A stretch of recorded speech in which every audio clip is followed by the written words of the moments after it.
The subcommittee hearing on unidentified anomalous phenomena, or UAPs, will come to order.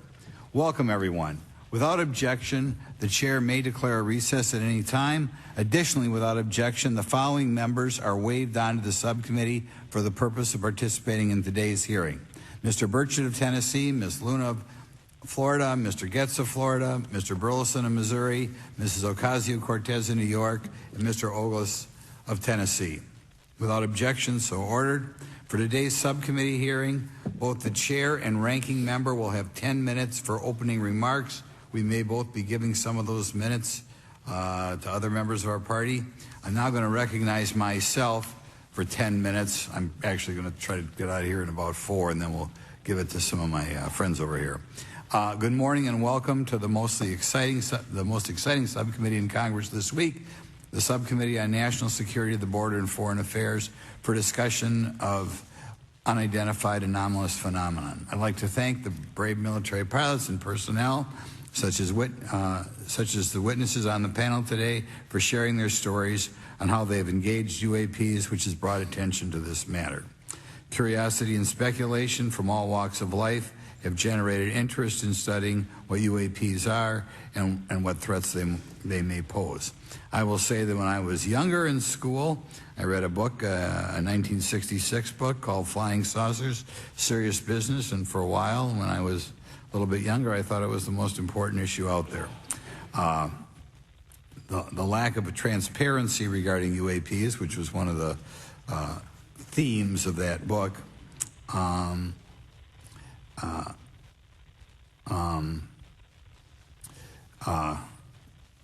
in any event, it's led to interest in studying what UAPs are and what threats they pose. The lack of transparency regarding UAPs has fueled wild speculation and debate for decades, eroding public trust in the very institutions that are meant to serve and protect them, as is evidenced by the large number of people we have here.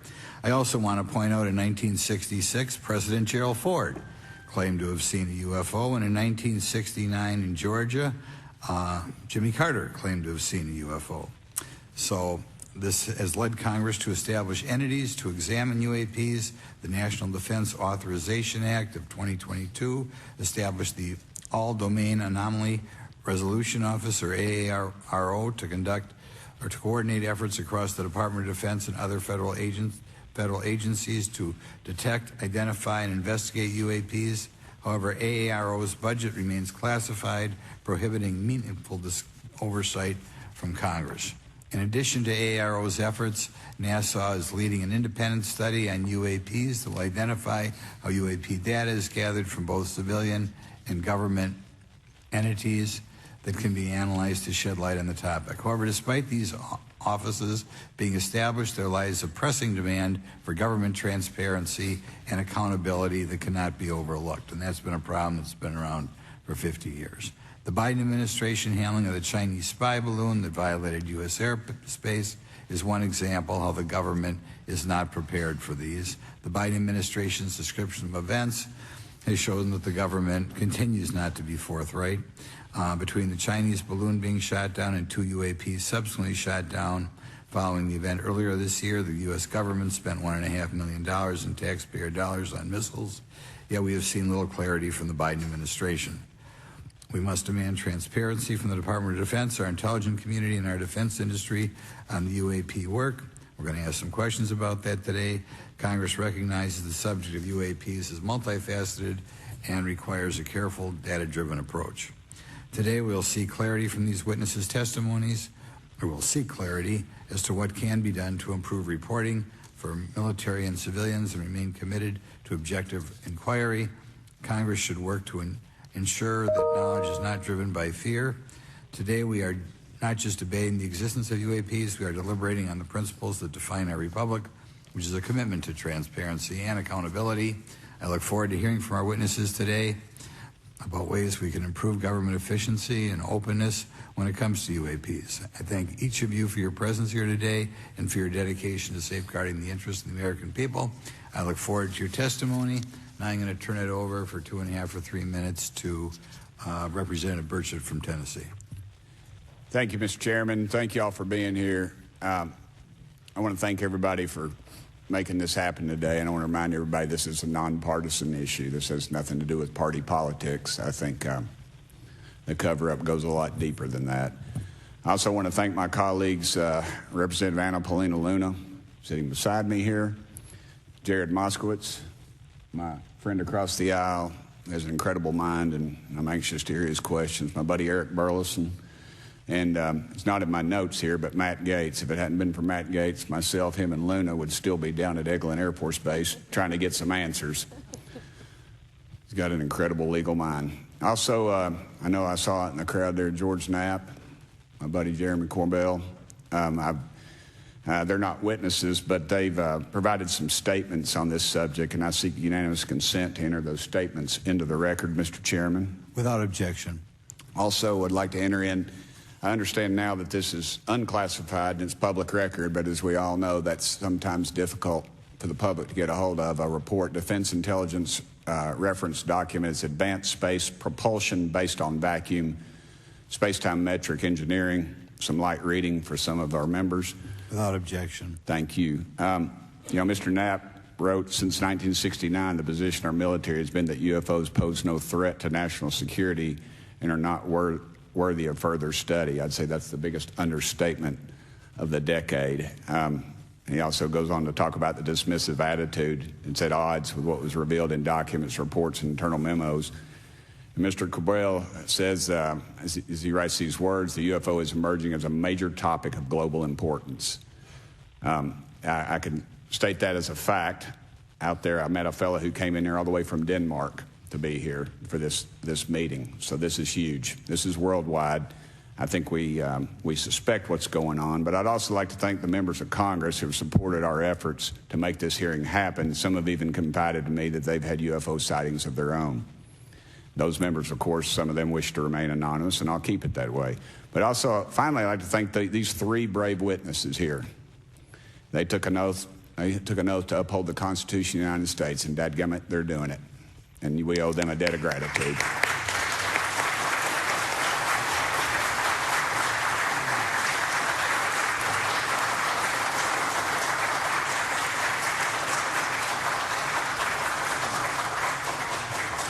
Y'all quit clapping. You're cutting in on my time. Just kidding. These folks, they've got nothing to gain from this, and I think you're going to find out that they've endured quite a few slings and arrows. We need to remember them in our prayers and their families. And I'm thankful to them for their honest testimonies. They have done interviews and appeared in documentaries like Accidental Truth to get their stories out there, and now they are all here to testify under oath for Congress. It's been so difficult to get here today. I've said, in the Baptist church, we'd say that the devil's in our way. And the devil has been in our way through this thing. We've run into roadblocks from members, from the intelligence community, the Pentagon. I proposed legislation to go in the FAA reauthorization that just said if an airline pilot has a sighting, that when he makes that report to the FAA, that it would come to Congress. But I was told that the intelligence community did not like that, and the amendment was not even heard in committee. I think it's time for this country to take back our country. We need to tell the folks at the Pentagon they work for us. Dadgummit, we don't work for them. And that's exactly the point. This is an issue of government transparency. We can't trust a government that does not trust its people. We're not bringing little green men or flying saucers into the hearing. Sorry to disappoint about half y'all. We're just going to get to the facts. We're going to uncover the cover-up, and I hope this is just the beginning of many more hearings and more people coming forward about this. And I yield back the remainder of my time. I think, is it to Representative Luna, Mr. Chairman? Or is that? Yeah, we'll call Ms. Luna for her statement. The circumstances surrounding UAPs has captivated the attention of the American people for decades, ingrained in even the minds of our nation's leaders from Jimmy Carter to Barack Obama, Hillary Clinton to Donald Trump, Marco Rubio to Chuck Schumer, John Radcliffe to National Security Council officials. Yet from Roswell, New Mexico to the coast of Jacksonville, Florida, the sightings of UAPs have rarely been explained by the people who have firsthand accounts of these situations. This is largely due to the lack of transparency by our own government and the failure of our elected leaders to make good on their promises to release explanations and footage and mountains of overclassified documents that continue to be hidden from the American people. This isn't just how I feel. In fact, the American people largely believe that the government has actively covered up the truth about UAPs. One poll in particular found that 68% of Americans believe that the government is hiding information about UAPs and not being honest about what we know about them. And from my personal experience, I believe the same thing. Another poll found that nearly half Americans believe that the federal government is doing a very bad or somewhat bad job of dealing with reports of UFO sightings. As Representative Burchett just referenced on the FAA bill that just went through, you can tell that that's exactly happening. Considering the thousands of testimonies and videos taken on people's phones and eyewitnesses' accounts made by credible witnesses such as doctors, pilots, scientists, and active duty service members, it is unacceptable to continue to gaslight Americans into thinking that this is not happening or that the potential of intelligent life forms exists other than humans. Even more alarming is the fact that these eyewitnesses are many of times service members and have no assurance that their lives will not be negatively impacted or even harmed by their experiences. In being an active duty service member working on an airfield, I've had conversations with many pilots where they were in fear of coming forward for retribution and or being taken off flight status. How do we know this? Because the government has said nothing to assure us otherwise. They have also did nothing to calm the concerns of over 20% of Americans who have reported to have seen UFOs or UAPs. We are simply told not to question the government and that the government has it under control.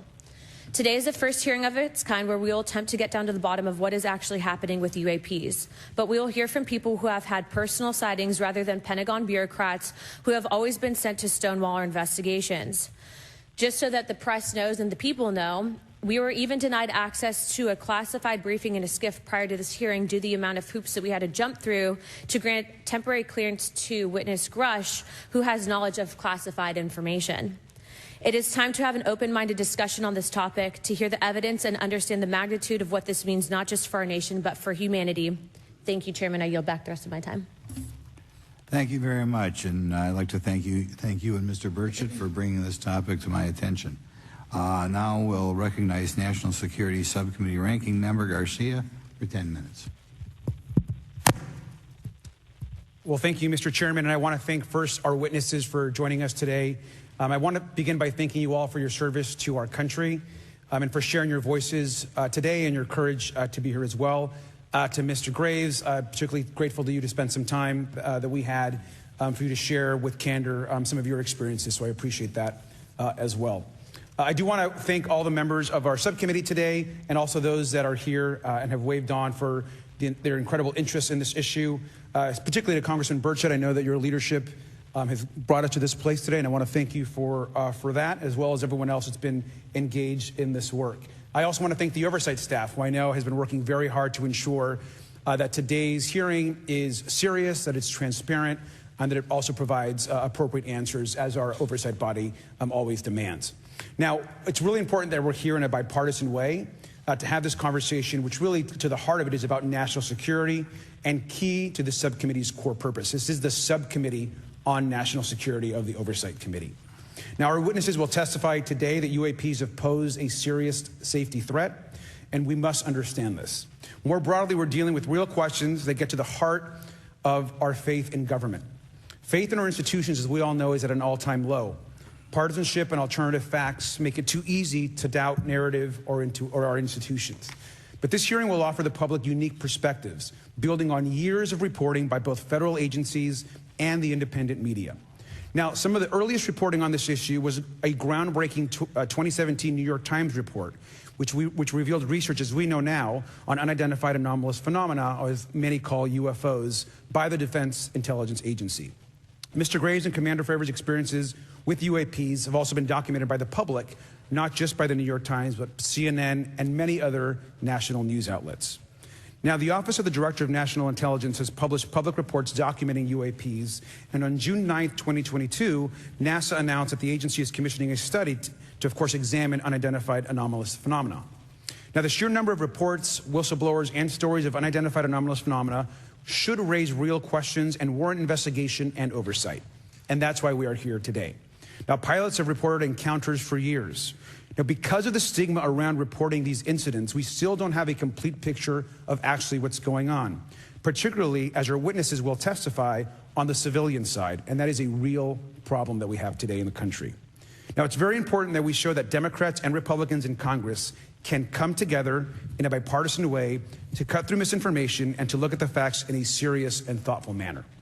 If we are to advance oversight and public disclosure, we must also gain the broad support of the public. We will succeed getting facts out to the public faster if there is a broad public support as part of the process. Now, I understand fully the Department of Defense is hesitant to share information that could also undermine our national security by revealing information on the capabilities of our own aircraft, our sensors, and other sensitive material. At the same time, many people believe that we're withholding information from them, and that is dangerous also. I believe in openness and transparency. That is also the role of Congress, and I want to trust that the American people will be able to weigh the evidence and make up their own minds. Now, we have incidents where sensors, sometimes even multiple types of sensors, detect things that we cannot explain. UAPs, whatever they may be, may pose a serious threat to our military or civilian aircraft, and that must be understood. Now, my career and training as a longtime and career educator and teacher and researcher tell me that we should never rule anything out. We know that our space, of course, is vast and undiscovered. I also want to note that Mr. Sean Kirkpatrick, director of the All-Domain Anomaly Resolution Office, the component of the DoD office that investigates UAP data, has testified before the Senate this year that his unit has found no evidence of extraterrestrial activity. NASA has also stated that they don't have evidence of extraterrestrial life either, and we've heard this, of course, from some of our government agencies. And we should remind viewers and witnesses, which I think is really important, that we also cannot share classified information in public settings. But questions, of course, remain that people want to see data and information for themselves. The enormous interest in the hearing today underscores the importance of a fair and open look at the evidence from witnesses who can share their unique perspectives. Now, I know I certainly have a lot of questions, and I know that all the members of our committee do as well. We should come to this hearing with an open mind, and we should not let our existing ideas restrict us on either side. I hear over and over from many agencies the stigma around reporting and investigating UAPs prevents us from getting real answers. We know that whistleblowers have reported harassment, intimidation, or stigma as well, and this is not acceptable. If people can't report incidents which would have national security or safety implications, then that also has serious consequences for us. As ranking member of this subcommittee, I know my job would be completely impossible if whistleblowers or others feel intimidated to come before this committee. We can't be afraid of asking questions, and we can't be afraid of the truth. I'm proud to say that this hearing builds upon bipartisan work by members of the House and Senate dating many years back, which has sought to increase awareness within the Department of Defense and to mandate more of Congress of UAPs. We know the Senate is taking up an amendment to their defense authorization bill, which will create a commission with broad declassification authority, and we should all agree that that is an important step. Members of both parties and senior officials in multiple administrations have taken an interest in this issue, and we're proud to carry and build that confidence in the American people. This hearing will also not be the end of this discussion, but a new chapter and start to years and years of work that many folks, both in the public and within government, have been working on. We should encourage more reporting, not less, on UAPs. The more we understand, the safer we will be. We will hear testimony from witnesses today with a long record of service to the American people and with subject matter expertise. Our witnesses have a unique opportunity to share their perspective, insights, and their experiences with the American people. And I encourage all of my colleagues to engage with these difficult questions with an open mind and to follow the facts on behalf of our country. I also just want to say more broadly that we should look at this hearing and believe that everything is on the table as it relates to UAPs. I think an open mind is absolutely the best. I want to yield the 2.5 minutes, the remainder of my time, to the representative from Florida, Representative Moskovich, for an opening statement. He also has been very much engaged in this issue, and I want to thank him for his leadership. Congressman. Thank you, Ranking Member Garcia. Thank you, Mr. Chairman. I want to thank Tim Burchett and Anna Paulina Luna for their leadership in pushing this hearing forward. I want to thank, obviously, committee staff and their staff working on this on a bipartisan basis because many Americans are deeply interested in this issue, and it shouldn't take the potential of non-human origin to bring us together. Additionally, I want to thank the witnesses for coming forward to share your perspectives, your thoughts, and the sightings of UAPs. Unlike other hearings many times in Congress, you're not here to help a political party, but you're here to share information with the American people. And it's not something that is just going on in this administration. It's something that's spanned many administrations. For decades, many Americans have been fascinated by objects mysterious and unexplained, and it's long past time that they got some answers. The American public has a right to learn about technologies of unknown origins, non-human intelligence, and unexplainable phenomena. Those are not the words of a UFO Twitter account. Though that is a direct quote from Majority Leader Chuck Schumer, that the American public has a right to learn about technologies of unknown origins, non-human intelligence, and unexplainable phenomena. In an interview with Fox News, recent former Director of National Intelligence John Ratcliffe confirmed the U.S. government is aware a lot more sightings of UAPs, and that they have not made that information public. I quote, "There are a lot more sightings that have not been made public," Ratcliffe said to Fox News. For me, this hearing is about transparency. We unfortunately live in a time in which many people distrust government and our institutions, and overclassification of information away from the American public or even Congress contributes to today's politics. The American people have regular questions. What are UAPs? How come the media doesn't report more on them? Are they foreign adversaries? Are they U.S. technology? Are they something else? They ask themselves, how come when a Russian jet shoots flares at one of our drones, we have perfect pictures and videos to show the American people and the world, but when it comes to UAPs, nothing? Of course, we must always protect our national security to maintain our superiority, like when stealth helicopters were only rumored to exist but were used in the Osama bin Laden raid in 2011. But we can't allow that to be used as a shield to keep the American people completely in the dark from basic truths. The American people deserve to hear more about special access programs. Congress has a right to know if there's any unsanctioned weapons development, satellite imagery that has not been provided to Congress. Congress created the All-Domain Resolution Office in the NDAA of 2022. In its initial analysis, there are 171 uncharacterized UAP reports, and this is the words from the report, that appear to have demonstrated unusual flight characteristics or performance capabilities. I believe more information is known about the 171 instances. It's time for Congress to reinsert ourselves. I call on our military leaders and intelligence officials to release more information to the American people about UAPs. And to our military leaders, if there's nothing to conceal, let Congress go to Wright-Patterson Air Force Base, the Dugway Proving Ground, or even Groom Lake in Nevada. We should have disclosure today. We should have disclosure tomorrow. The time has come. Thank you, Ranking Member. Thank you, Mr. Moskowitz, and I will yield back now to our chairman. Thank you. Right, now I'd like to introduce our witnesses. Our first witness is Lieutenant Ryan Graves. He's the Executive Director of Americans for Safe Aerospace. Lieutenant Graves is also a former U.S. Navy F-18 pilot with his own UAP experience.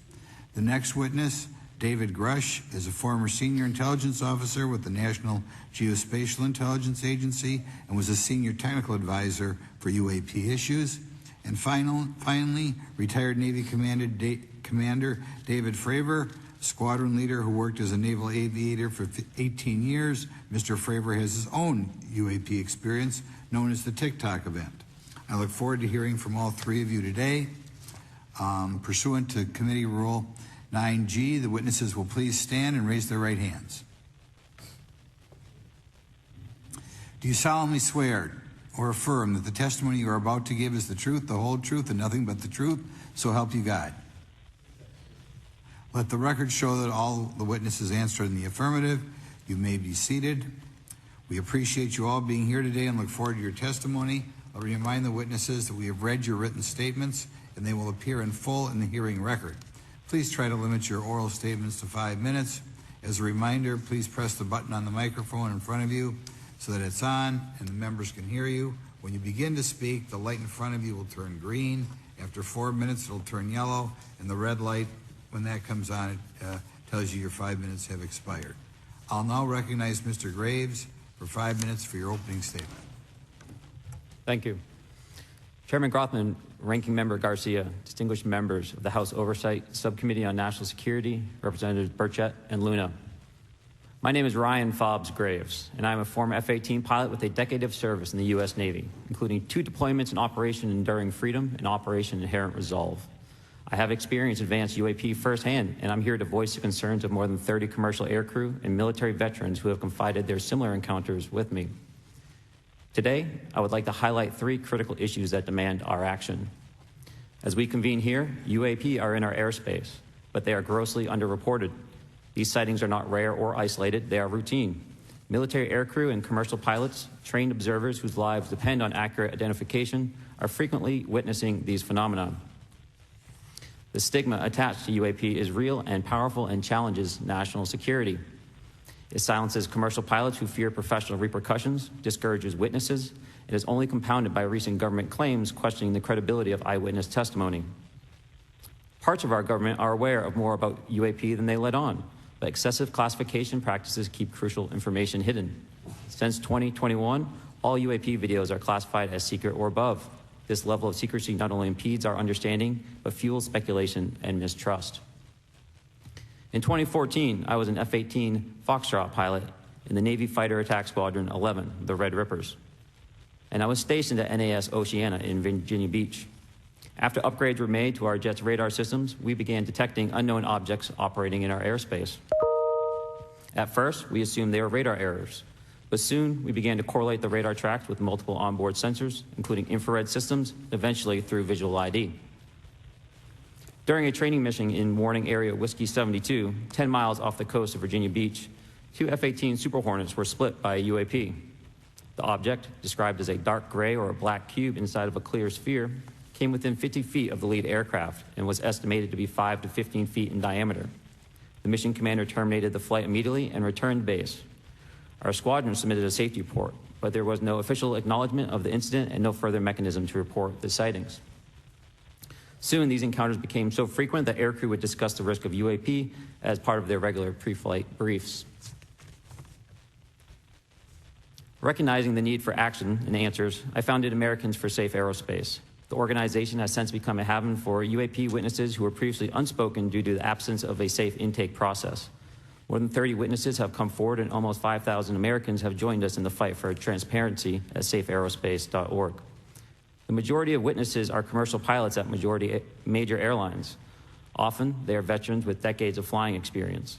Pilots are reporting UAP at altitudes that appear above them at 40,000 feet, potentially in low Earth orbit or in the gray zone below the Kármán line, making inexplainable maneuvers like right-hand turns and retrograde orbits or J-hooks. Sometimes these reports are reoccurring, with numerous recent sightings north of Hawaii and in the North Atlantic. Other veterans are also coming forward to us regarding UAP encounters in our airspace and oceans. The most compelling involve observations of UAP by multiple witnesses and sensor systems. I believe these accounts are only scratching the surface, and more will share their experiences once it is safe to do so. In closing, I recognize the skepticism surrounding this topic. If everyone could see the sensor and video data I witnessed, our national conversation would change. I urge us to put aside stigma and address the security and safety issue this topic represents. If UAP are foreign drones, it is an urgent national security problem. If it is something else, it is an issue for science. In either case, unidentified objects are concerned for flight safety. The American people deserve to know what is happening in our skies. It is long overdue. Thank you. Mr. Rush. Mr. Chairman, ranking members and congressmen, thank you. I'm happy to be here. This is an important issue, and I'm grateful for your time. My name is David Charles Grush. I was an intelligence officer for 14 years, both in the U.S. Air Force, both active duty, Air National Guard, and Reserve, at the rank of major, and most recently from 2021 to 2023, at the National Geospatial Intelligence Agency, NGA, at the GS-15 civilian level, which is the military equivalent of a full bird colonel. I was my agency's co-lead in unidentified anomalous phenomena and transmedium object analysis, as well as reporting to the UAP task force, UAPTF, and eventually, once it was established, the All-Domain Anomaly Resolution Office, AARO. I became a whistleblower through a PPD-19 urgent concern filing in May 2022 with the Intelligence Community Inspector General. Following concerning reports from multiple esteemed and credentialed current and former military and intelligence community individuals that the U.S. government is operating with secrecy above congressional oversight with regards to UAPs. My testimony is based on information I've been given by individuals with a long-standing track record of legitimacy and service to this country, many of whom also have shared compelling evidence in the form of photography, official documentation, and classified oral testimony to myself and my various colleagues. I have taken every step I can to corroborate this evidence over a period of 4 years while I was with the UAP Task Force and do my due diligence on the individual sharing it. This is because of these steps, I believe strongly in the importance of bringing this information before you. I am driven by a commitment of both to truth and transparency, rooted in our inherent duty to uphold the United States Constitution and protect the American people. I'm asking Congress to hold our government to this standard and thoroughly investigate these claims. But as I stand here under oath now, I am speaking to the facts as I've been told them. In the U.S. Air Force, in my National Reconnaissance Office, NRO, reservist capacity, I was a member of the UAP Task Force from 2019 to 2021. I served at the NRO Operations Center on the Director's Briefing Staff, which included the coordination of the Presidential Daily Brief and supporting variety of contingency operations, which I was the Reserve Intelligence Division Chief backup. In 2019, the UAP Task Force Director asked me to identify all special access programs and controlled access programs, also known as SAPs and CAPs, we needed to satisfy our congressionally mandated mission, and we were direct report at the time to the DepSecDef. At the time, due to my extensive executive level intelligence support duties, I was cleared to literally all relevant compartments and in a position of extreme trust, both in my military and civilian capacities. I was informed in the course of my official duties of a multi-decade UAP crash retrieval and reverse engineering program, to which I was denied access to those additional read-ons when I requested it. I made the decision, based on the data I collected, to report this information to my superiors and multiple inspectors general, and in effect becoming a whistleblower. As you know, I've suffered retaliation for my decision, but I am hopeful that my actions will ultimately lead to a positive outcome of increased transparency. Thank you, and I'm happy to answer your questions. Thank you. Commander Fravor? Thank you. Thank you, Mr. Chairman, Congressmen, Congresswomen. I want to first thank you for the invitation to speak to the committee on the UAP topic that has been in the news for the past 6 years and seems to be continuing to gain momentum. As you know, my name is David Fravor. I'm a retired commander in the United States Navy. In 2004, I was a commanding officer of Strike Fighter Squadron 41, the world-famous Black Aces. We were attached to Carrier Wing 11, stationed on board the USS Nimitz, and had begun a 2-month workup cycle off the coast of California. On this day, we were scheduled for a 2v2 air-to-air training with the USS Princeton as our control. When we launched off Nimitz, my wingman was joining up. We were told that the training was going to be suspended and we were going to proceed with real-world tasking. As we proceeded to the west, the air controller was counting down the range to an object that we were going to, and we were unaware of what we were going to see when we arrived. The controller had told us that these objects had been observed for over 2 weeks, coming down from over 80,000 feet, rapidly descending to 20,000 feet, hanging out for hours, and then going straight back up. For those who don't realize, above 80,000 feet is space. We arrived at the location at approximately 20,000 feet, and the controller called merge plot, which means that our radar blip was now in the same resolution cell as the contact. As we looked around, we noticed that we saw some whitewater off our right side. It's important to note that the weather on this day was as close to perfect as you could ask for off the coast of San Diego. Clear skies, light winds, calm seas, no whitecaps from waves. So the whitewater stood out in a large blue ocean.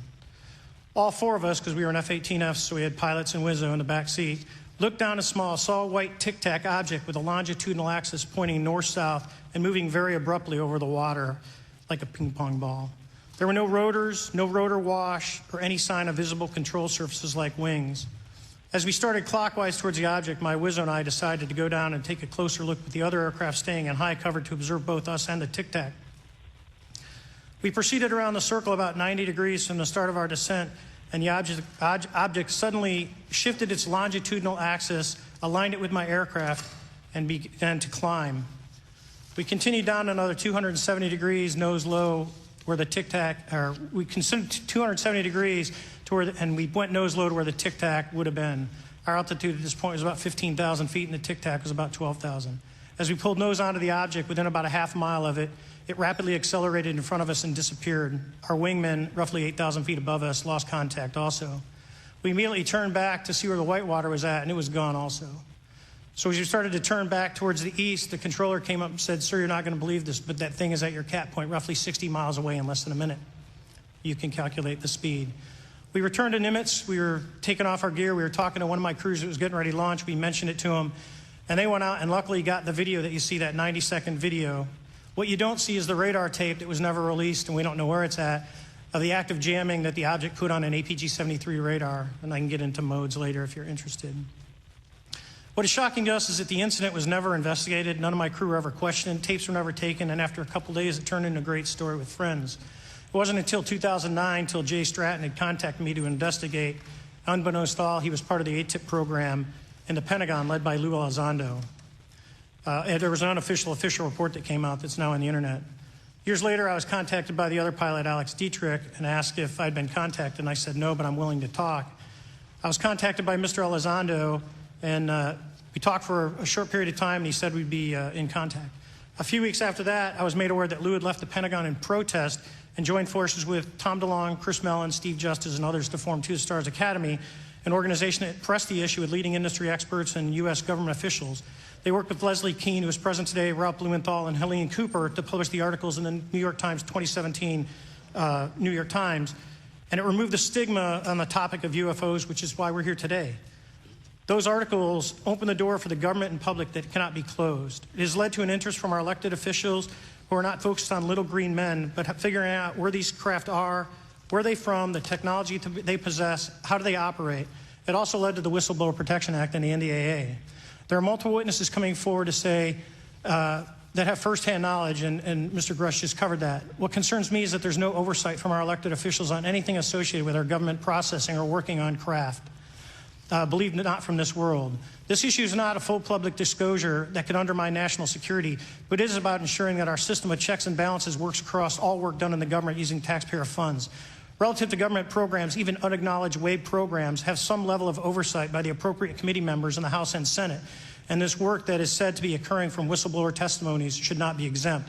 In closing, I would like to say that the Tic Tac object we engaged in 2004 was far superior to anything that we had on time, have today, or are looking to develop in the next 10 years.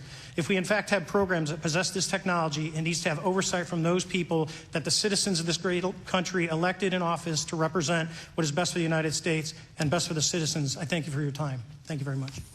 Thank you very much. I know it's very difficult for all of you, all you've done in the past to try to illuminate this issue. Call on myself first for some questions. I'm going to start with Mr. Graves. Are pilots that you interact with as part of your organization, do you feel adequately trained and briefed on how to handle encounters with UAPs? No. Right now, military witnesses to UAP have limited options for reporting UAP. But more concerning is that commercial aviation sector has not adapted to the lessons that the military has implemented. The military and Department of Defense has stated that UAP represent a critical aviation safety risk. We have not seen that same language being used in the commercial markets. They are not acknowledging this risk. Okay. What steps do you think you have to be taken to improve a pilot's UAP reporting, be it military or commercial? Right now, we need a system where pilots can report without fear of losing their jobs. There is a fear that the stigma associated with this topic is going to lead to professional repercussions, either through management or perhaps through their yearly physical check. So having a secure system, reducing the stigma, and making this information available through the public is going to reduce the concerns that aircrew have. Could you just give me a little idea of the degree to which reports in the past are not made public right now? Well, I don't think there has been a proper reporting system to gather those reports and thus not report them. So to answer your question, I think there is a dearth of data due to the fact that the reporting has been limited up to this time. Could you tell me why you believe it's, kind of to play the devil's advocate, a reason why some of this stuff should not be available to the public? There's certainly some national security concerns when we use our advanced sensors in our tactical jets to be able to identify these objects. However, there's no reason that the objects themselves would be classified. I would be curious to see how the security classification guideline actually spells out the different nuances of how this topic is classified from the perspective of UAP, not national security. I'll give you a follow-up on that. Assuming that there are reasons why not all this should be made public, this has been around for a long period of time. Can any of the three of you think of any reason why anything related to UAPs, say 15 years and back, should not be immediately made public? I think one of it is acknowledging a vulnerability, both from a collection and I'll just say a countermeasure perspective. So it's that we haven't cracked for many years. Yeah. Even say 20 years back. Is there any reason why, when you go back that far, things shouldn't be made public? Unless it shows a specific national security vulnerability as it relates to a weakness in a particular defense system. Okay, Mr. Fravor, the TikTok incident that you were engaged occurred in 2004. What kind of reporting took place after that incident? None. We had a standard debrief where the backseaters went down to our carrier intel center and briefed what had happened, and that was it. No one else talked to us, and I was in the top 20 in the battle group. No one came. The captain was aware, the admiral was aware, nothing was done. Did your commanding officers provide any sort of justification? No, because I was the commanding officer of the squadron, so no. Was this incident the only UAP event that you encountered while you were a pilot? Yes, it was. Okay.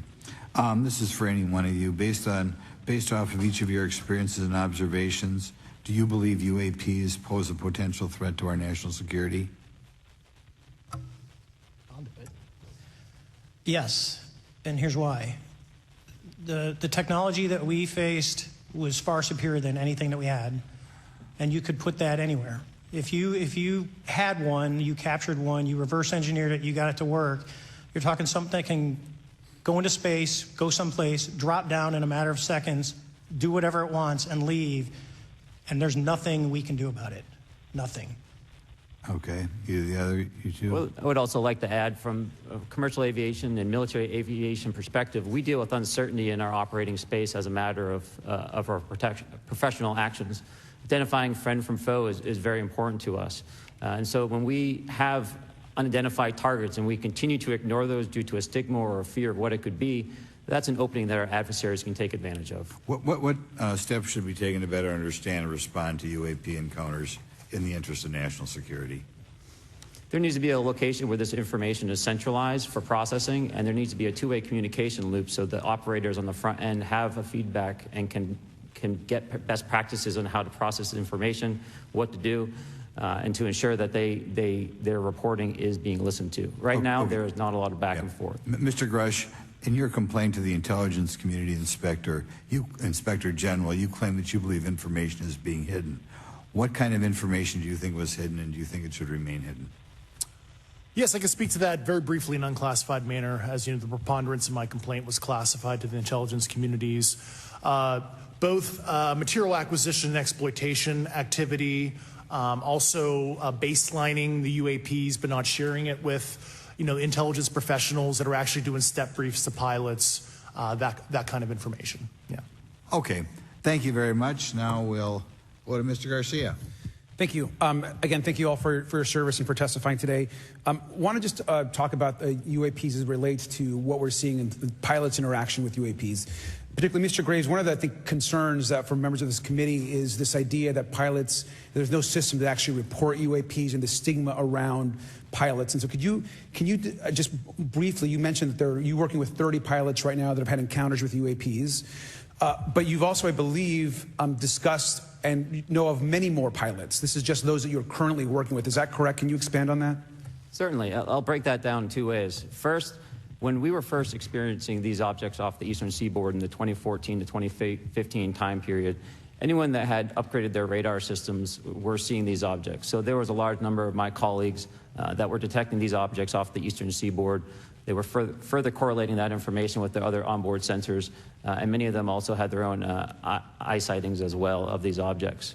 Now, that was our personal first-hand experience at the time. Since then, as I've engaged this topic, others have reached out to me to share their experiences, both on the military side as well as the commercial aviation side. On the military aviation side, veterans that have recently got out have shared their stories and have expressed how the objects we were seeing in 2014, 2015 continued all the way to 2019, 2020, and beyond. And so it became a generational issue for naval aviators on the eastern seaboard. This was something we were briefing to new students. This is something that was included in the notice to airmen to ensure that there was no accidents. And now with commercial aviators, they are reaching out because they're having somewhat similar experiences as our military brothers and sisters, but they do not have any reporting system that they can send us to. And let me just add, both to Mr. Fravor as well as Mr. Graves, not having this system for reporting, would you both agree that it's harmful to not just our national security interests, but to understand this phenomenon of what's happening with UAPs? I think it's actually a travesty that we don't have a system to correlate this and actually investigate. You know, so if you took the East Coast, you know, there's coastal radars out there that monitor our air defense identification zone, so out to 200 miles. They can track these, you know, so when you see them, they could actually go and pull that data and get maneuvering. And instead of just having the airplanes, there's other data sources out there. And I've talked to other government officials on this. So you need a centrally located repository that these reports go to. So if you just stuck it in DOD, you wouldn't get anything out of the Intelligence Committee because they have a tendency to not to talk. But if you had a central location where these reports would come in, not just military, but also commercial aviation, because there's a lot of that going on, especially if you talk to anyone that flies from here to Hawaii. Over the Pacific, they see odd lights. So I think you need to develop something that allows you a central point to collect the data in order to investigate. Mr. Graves? I would concur with everything Mr. Fravor said. I'll continue to say that the commercial pilots that have reached out to me through Americans for Safe Aerospace are doing so because they don't feel there's another way for them to report this safety issue. And I think one of the clear outcomes of this hearing already is that there has to be a safe and transparent reporting process for pilots, both on the commercial side and the military side, to be able to report UAPs in a way that's also transparent, but also understands the scope of our national security interests and what may be classified or not. But I think there has to be some sort of system. And so that's something that I hope can be an outcome that this committee can work on. Is there anything else for the two of you briefly beyond this reporting system that you think that we can do as a government to encourage and facilitate more civilian reporting? I think we're doing it right now. Okay, great. I think this hearing is going to show the American people that their government takes this topic seriously. And how about civilians that may not be pilots? What kind of process could be in place for civilians who are not pilots, who may have UAP encounters? Do either of you have any suggestions that could facilitate that? My recommendations would be to make that a sensor-centric operation in order to make it as objective as possible. Okay. Sir, Mr. Fravor? No, I agree with Mr. Graves on that. Okay. Just briefly, I also just want to note, particularly for the two pilots, and I have a question for Mr. Grush. One of the things that I found fascinating in our discussion, Mr. Graves, last night as well, is that you both described UAPs and formations and the way they are observed in space or in our air, and the way that they move is essentially ways in which current technology or aircraft that we know of are unable to actually function or move. And so will you just, for the public record, again, once again, briefly just either describe or note that aircraft that are being witnessed, particularly by the 30 folks that you're working with, are essentially outside the scope of anything that we know of today and the technology we have today. Mr. Graves, Mr. Fravor? Yes, the objects that are being seen by commercial pilots are performing maneuvers that are unexplainable due to our current understanding of our technology and our capabilities as a country. And that applies for the military as well. Mr. Fravor?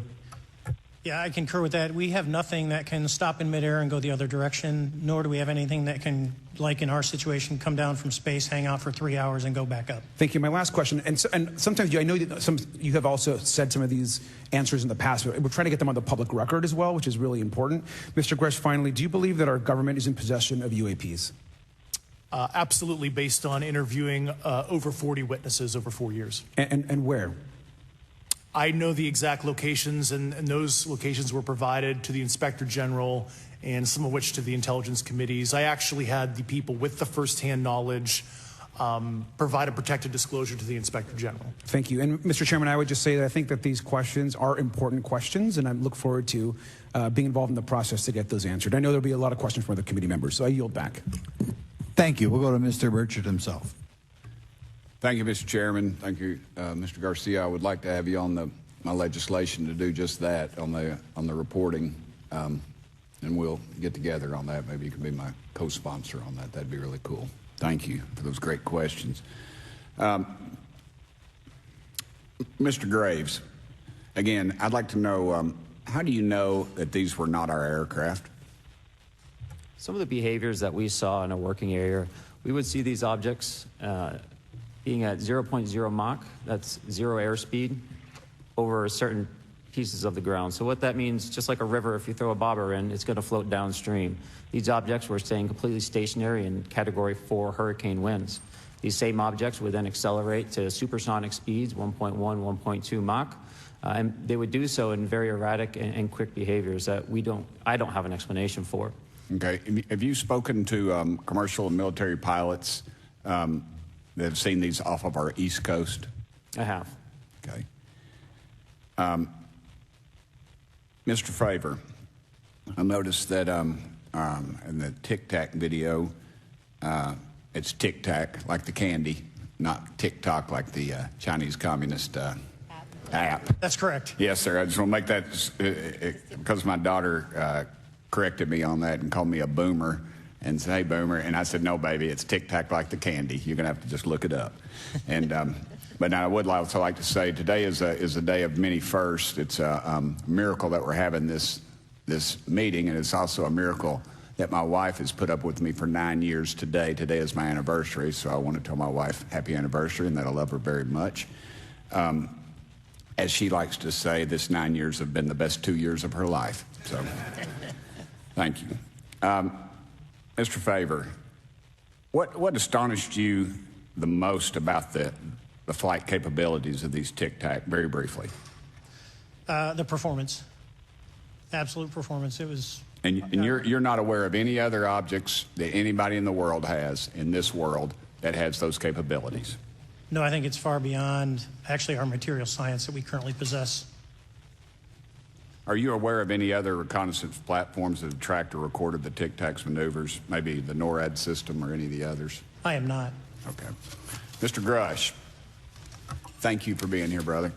Thank you all very much. Have you faced any retaliation or reprisals for any of your testimony or anything on these lines? Yeah, I have to be careful what I say in detail because there is an open whistleblower reprisal investigation on my behalf, and I don't want to compromise that investigation by providing anything that may help provide somebody information. But it was very brutal and very unfortunate, some of the tactics they used to hurt me both professionally and personally, to be quite frank. Yeah.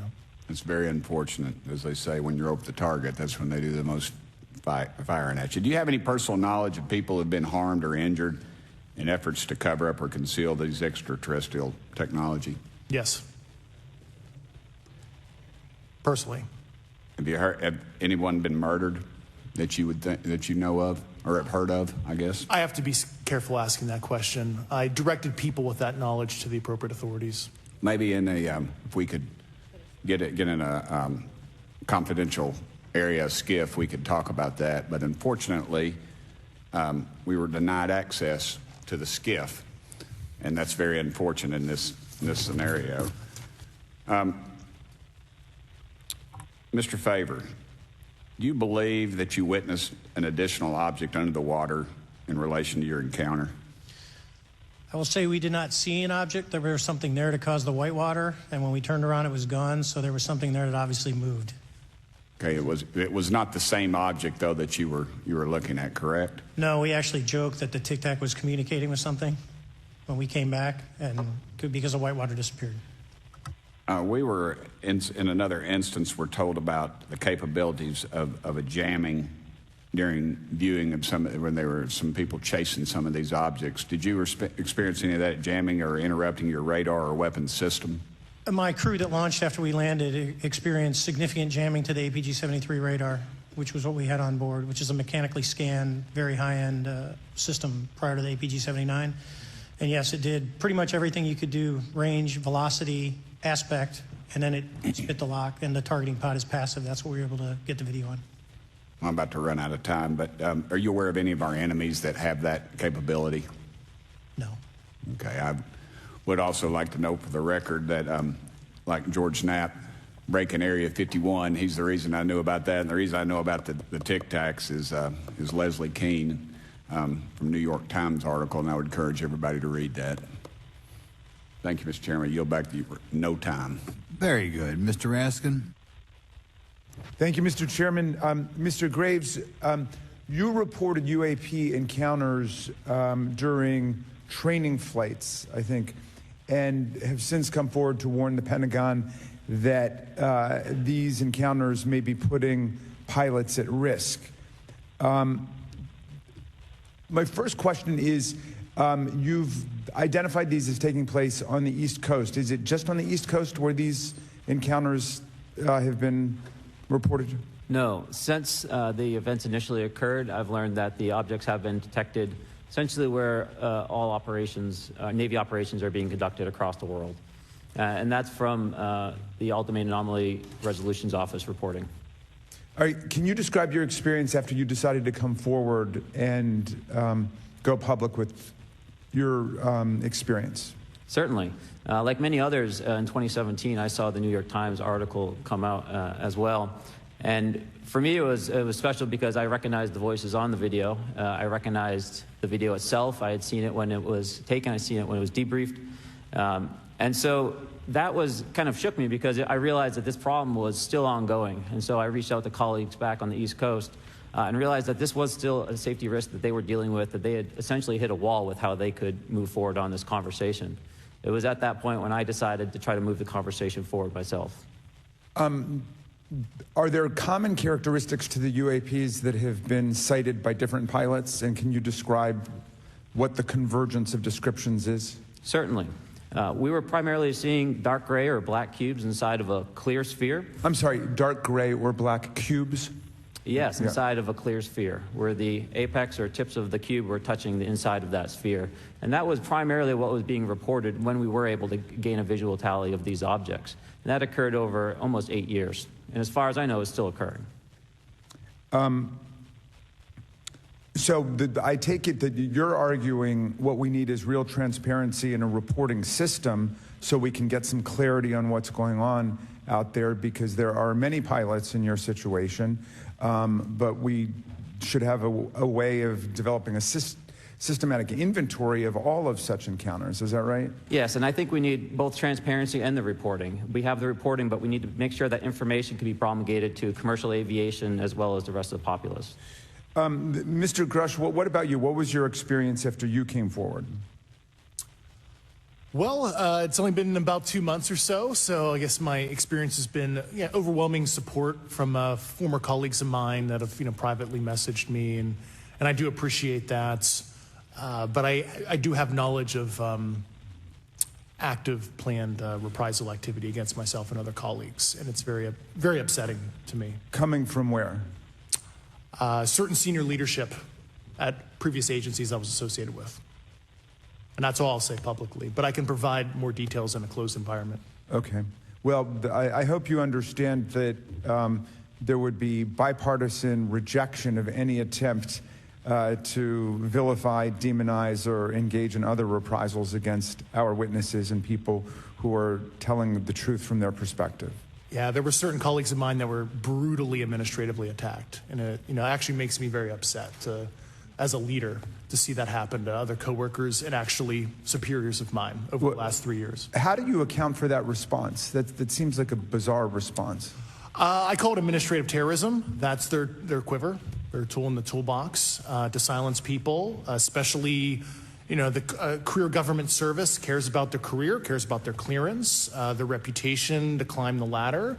And when you threaten that flow, career path, a lot of people back off. But I'm here to represent those people.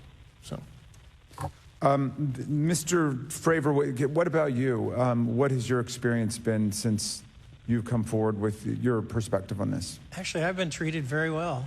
And the 6 people that were involved, myself included, all of them have or will be retiring from the military as 05s or 06s. And all my friends that are very senior, 3 and 4 stars, I've talked to them. They believe, they understand there's a problem. But no, I was actually treated really well. And what is your general interpretation of these phenomena, or what is your current thinking of trying to make sense of them? Well, I'll say, I'm not like a UFO fanatic. It's not me. But I will tell you that what we saw with 4 sets of eyes over a 5-minute period, still, there's nothing, we have nothing close to it. It was amazing to see. I told my buddy I wanted to fly it, but yeah, it's just an incredible technology. All right, Mr. Chairman, thank you very much. I'll yield back to you. Thanks. On to Ms. Luna. Mr. Grush, in speaking to you yesterday, I just wanted to follow up on Representative Raskin's questions. In the last couple of years, have you had incidences that have caused you to be in fear for your life for addressing these issues? Yes, personally. Okay. Yeah. I just want everyone to note that he's coming forward in fear of his life. To put in perspective, if they were really not scared about this information coming out, why would someone be intimidated like that? To your knowledge, are NHIs working with adversarial foreign governments in either technology exchange programs or back engineering programs? I don't have data on that. I'm not sure. Have you heard or you had people come forward to present that evidence? Not that particular evidence that you just espoused. Okay, on the 19th of April, Dr. Kirkpatrick, head of Aero, had said that he did not find any evidence of UAPs. You also stated that you had, in your interview, that you had briefed him on information that you were uncovering, but that he did not follow up with you. Were the items that you divulged to him pertinent to national security? Yes, him and I had a classified conversation in April 2022 before he took over Aero in July 2022, and I provided him some concerns I had. Do you know why he might not have followed up with you? Unfortunately, I cannot read his mind. I wish he did. I was happy to give sage counsel to him on where to look when he took the helm of Aero. Okay, and then my last question for you before I move to Mr. Graves is you received prior approval from the Defense Department to speak on certain issues, correct? Correct, through DOPSR, DoD Pre-Publication and Security Review, and I just want to remind the public, they're just looking from a security perspective. These are my own personal views and opinions, not the department's. Okay, I'm asking that, though, mainly because I think that there are many people that would like to discredit you. So it does bring a certain amount of credibility to your testimony. I'm required by law to do that as a former intelligence officer, or I go to jail for revealing classified information. Yeah, we don't want you to go to jail. My next question would actually be for Mr. Graves. Can you please explain to me in detail the event that occurred at Vandenberg Air Force Base? Certainly. In the 2003 timeframe, a large group of Boeing contractors were operating near one of the launch facilities at Vandenberg Air Force Base when they observed a very large 100-yard sided red square approach the base from the ocean and hover at low altitude over one of the launch facilities. This object remained for about 45 seconds or so before darting off over the mountains. There was a similar event within 24 hours later in the evening. This was a morning event, I believe 8:45 in the morning. Later in the evening, post-sunset, there were reports of other sightings on base, including some aggressive behaviors. These objects were approaching some of the security guards at rapid speeds before darting off. And this is information that was received through one of the witnesses that have approached me at Americans for Safe Aerospace. Was this documented in any official form, whether it was a police blotter? Yes, they had official documentation and records from the event that the witness held over the years. And I'm not going to ask you to do it right now for time reasons, but you'd be able to sketch what was witnessed, correct? And have you seen that before on any other equipment and or during your flight time? I have not seen what they've described. This object was estimated to be almost the size of a football field. and I have not seen anything personally that large. Okay, and then another question on follow-up referencing the gimbal video Go Fast incident. Can you just clarify, because to our understanding the footage was actually cut off at a certain point, but what happens at the end of that video, just for those Americans specifically that are wanting to know about the rest of that footage? Certainly. There was some uncertainty or instability with the object. It seemed to rock a bit, and that's the last I had seen of the video. Much of the data that I would recommend be analyzed would consist of radar data that would provide precise kinematics on the object, as well as the fleet of objects that were operating nearby. Okay, and follow-up, in regards to the reporting procedures that Mr. Garcia had addressed on, as well as Representative Burchett, with the FAA, to your understanding, pilots that are seeing this, commercial airline pilots, are they receiving cease and desist letters from corporations for coming forward with information in regards to safety for potential airline passengers? I have been made privy to conversations with commercial aviators who have received cease and desist orders. So the American public should know that corporations are putting their own reputations on the not the line, but ahead of the safety of the American people. And I think, would you agree with that statement? It appears so. Okay. And I guess this would be my last, I'm out of time. I yield. I'll be back. Good. Mr. Moskowitz. Thank you, Mr. Chairman. Gentlemen, let's talk about the laws of physics for a second. Mr. Graves and Commander Favor, I heard you talk about speed. When those objects broke the sound barrier, did they make a sonic boom? I was in a jet. You can't hear anything. It's kind of loud in there. Yeah, you're not able to actually personally tell within the vehicle. I will say the objects that we were seeing, they were spherical, and they were observed up to Mach 2, which is a very non-aerodynamic shape. What about G-forces? Let's talk about G-forces of those vehicles. Could a human survive those G-forces with known technology today? No. No, not for the acceleration rates that we observed. Okay. What about what they look like? How close did you get? Did you see a seam or a rivet or a section? And what I mean is, obviously, the jets you're flying have all those things. Did these objects have those? Do you want to go around? I didn't have the detail to be able to tell that. So we got within a half mile of Tic Tac, which people say that's pretty far, but in airplanes, that's actually relatively close. No, it was perfectly white, smooth, no windows, although when we did take the original FLIR video that is out there, when you put it on a big screen, it actually had two little objects that came out of the bottom of it. But other than that, no windows, no seams, no nothing. Mr. Grush, as a result of your previous government work, have you met with people with direct knowledge or have direct knowledge yourself of non-human origin craft? Yes, I personally interviewed those individuals. Mr. Grush, as a result of your previous government work, have you met with people with direct knowledge or have direct knowledge yourself about ATs, advanced technologies that the U.S. government has? Based on conventional advanced tech, I was briefed to the preponderance of the Defense Department's both space and aerospace compartmented programs, yeah. Do you have knowledge or do you have reason to believe that there are programs in the advanced tech space that are unsanctioned? Yes, I do. Okay. Yeah. And when you say that they're above congressional oversight, what do you mean? Complicated question. So there's, some, I would call it abuse here. So congressional oversight of conventional special access programs, so I'll use Title 10, so DOD as an example, right? So 10 U.S. Code Section 119 discusses congressional oversight of SAPs, discusses the DepSecDef's ability to waive congressional reporting. However, the Gang of Eight is at least supposed to be notified if a waived or waive-bigoted unacknowledged SAP is created, and that's public law. Well, so that how does, I don't want to cut you off, but how does a program like that get funded?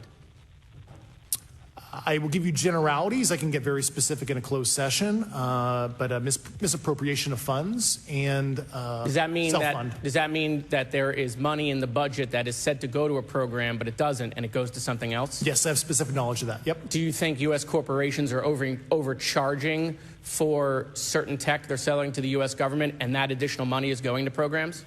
Correct, through something called IRAD. Okay. Satellite imagery. Let's talk about satellite imagery. We have satellites all over the place, some that we're aware of and many that we're not aware of, right? We're taking pictures of everything at every point and second. Mr. Grush, are you aware, do you have direct knowledge, or have you talked to people with direct knowledge that there are satellite imagery of these events? That was one of my primary tasks at NGA, since we process, exploit, and disseminate that kind of information. I've seen multiple cases, some of which, to my understanding, and of course I left NGA in April, so that's my information cutoff date. But I personally reviewed both what we call overhead collection and from other strategic and tactical platforms that I could not even explain prosaically. And I have a degree in physics, by the way, as well. And I am aware that you guys have not seen these reports, unfortunately. And I don't know why. Do you have direct knowledge, or you had spoken to people with direct knowledge that this imagery applies to crash sites, crash imagery? I can't discuss that in an open session. Okay. Do you have any information that the U.S. government is involved in a disinformation campaign to deny the existence of certain UAPs? I can't go beyond what I've already stated publicly in my News Nation interview because it touches other sensitivities. Okay. I'll yield the balance of my time back. Thank you, Mr. Chairman.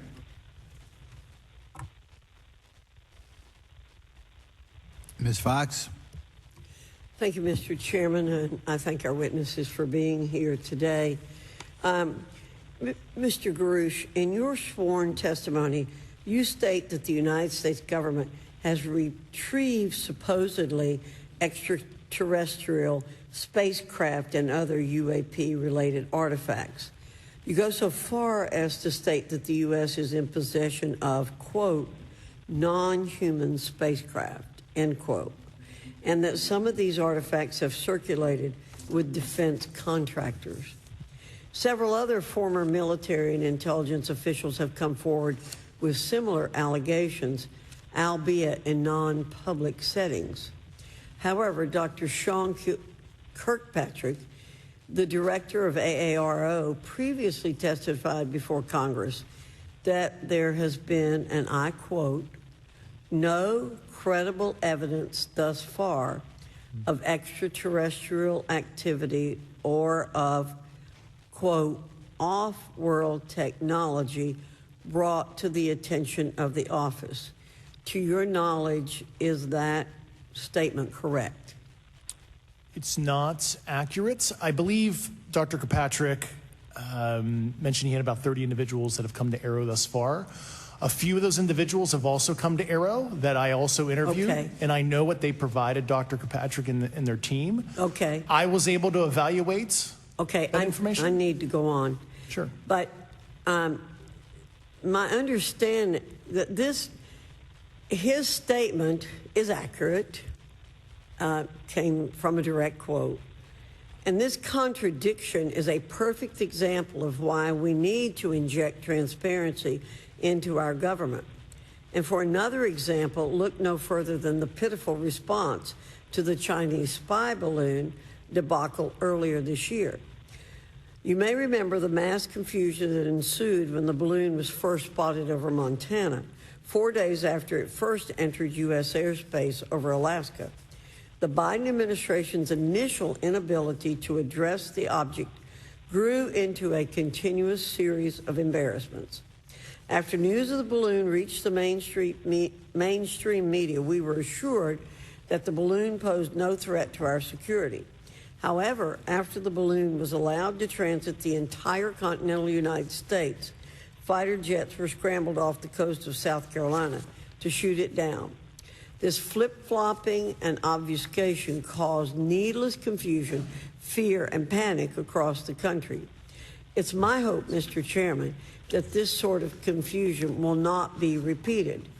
We should investigate the extent to which elements of our government possess or do not possess information that is of critical value to the American people.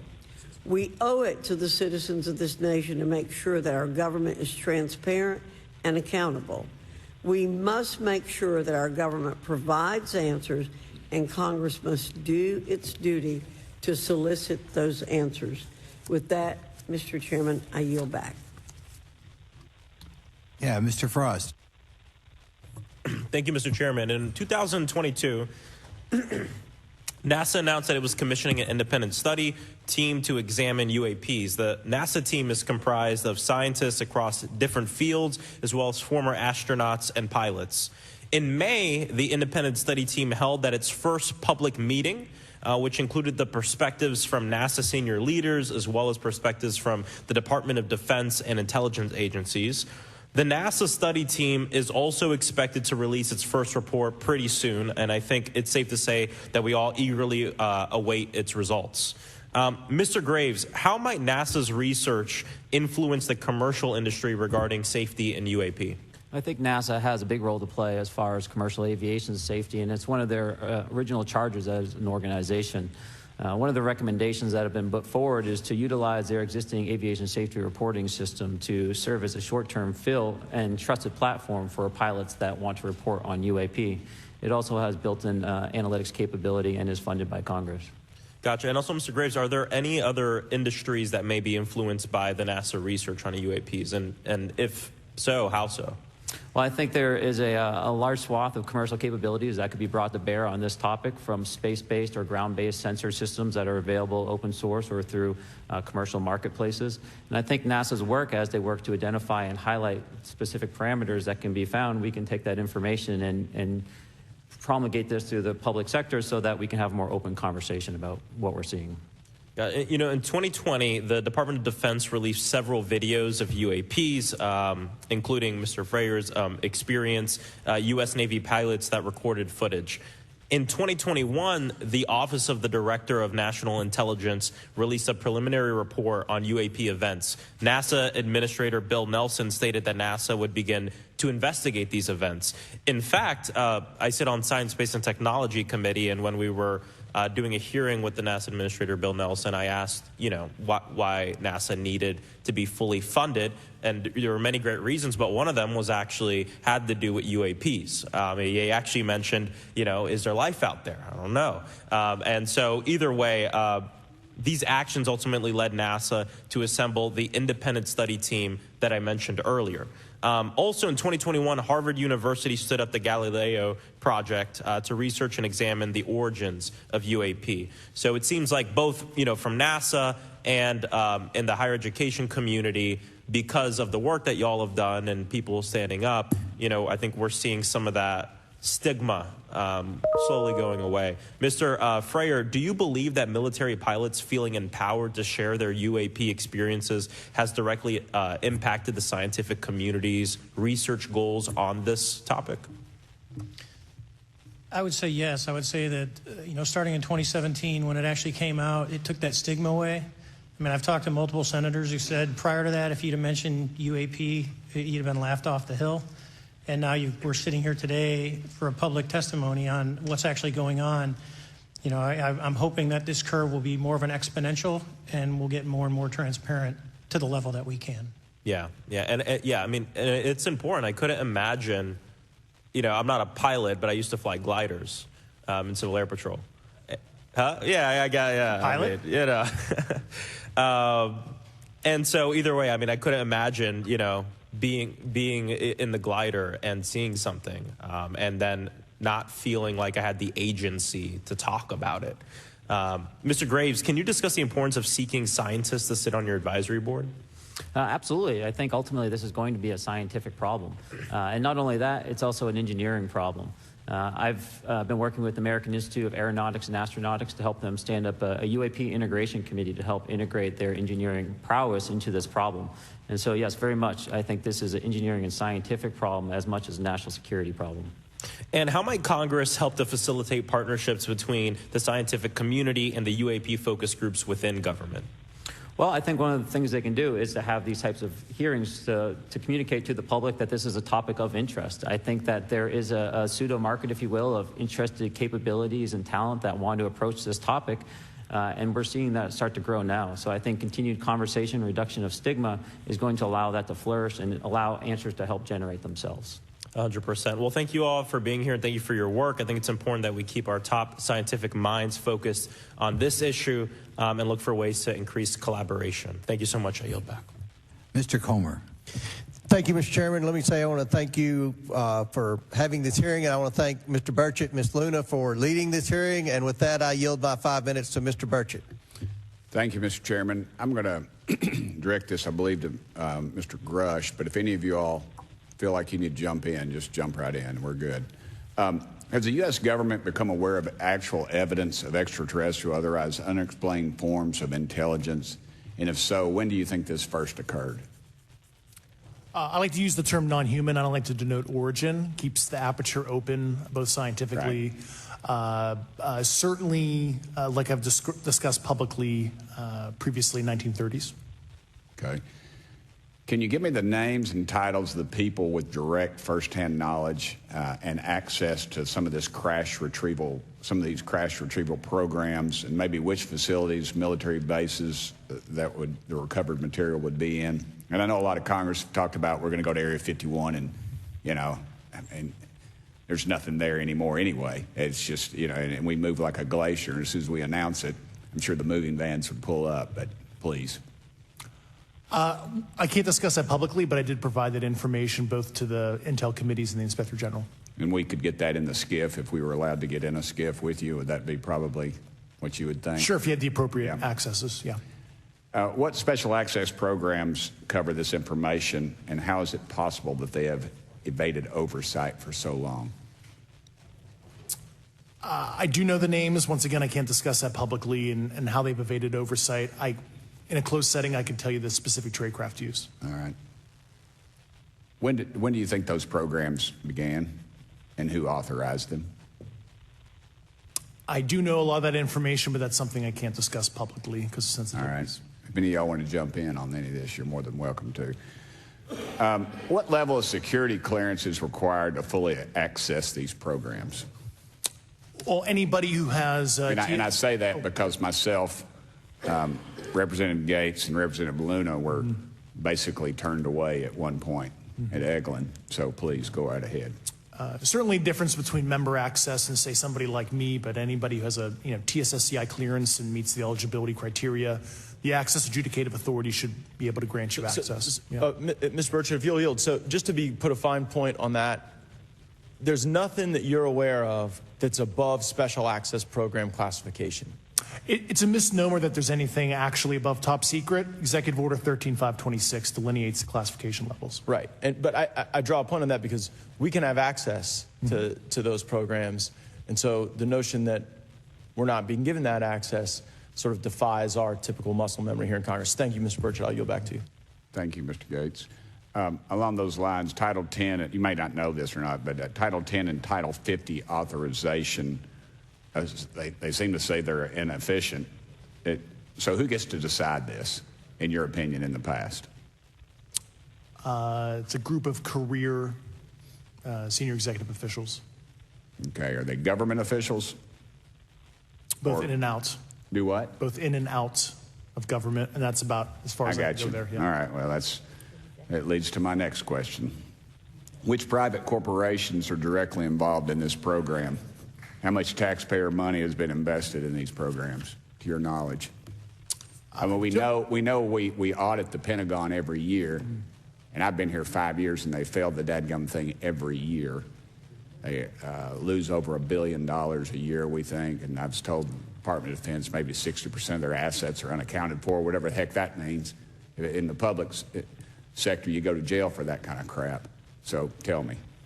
Yeah, I know when I'm $1 off of my DTS travel voucher, I get hammered, but it seems like it doesn't work the other way. If you sell over $600 worth of stuff on eBay, now you get a call from the IRS. So please, what corporations? Yeah, I don't know the specific metrics towards the end of your question. The specific corporations I did provide to the committees in specific divisions, and I spent 11 and a half hours with both Intel committees. So. Okay, has there been an active U.S. government disinformation campaign to deny the existence of unidentified aerial phenomena?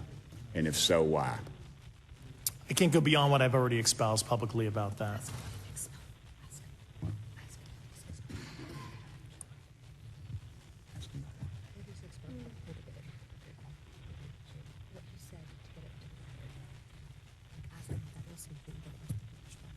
Okay, I've been told to ask you what that what that is and how to get it in the record.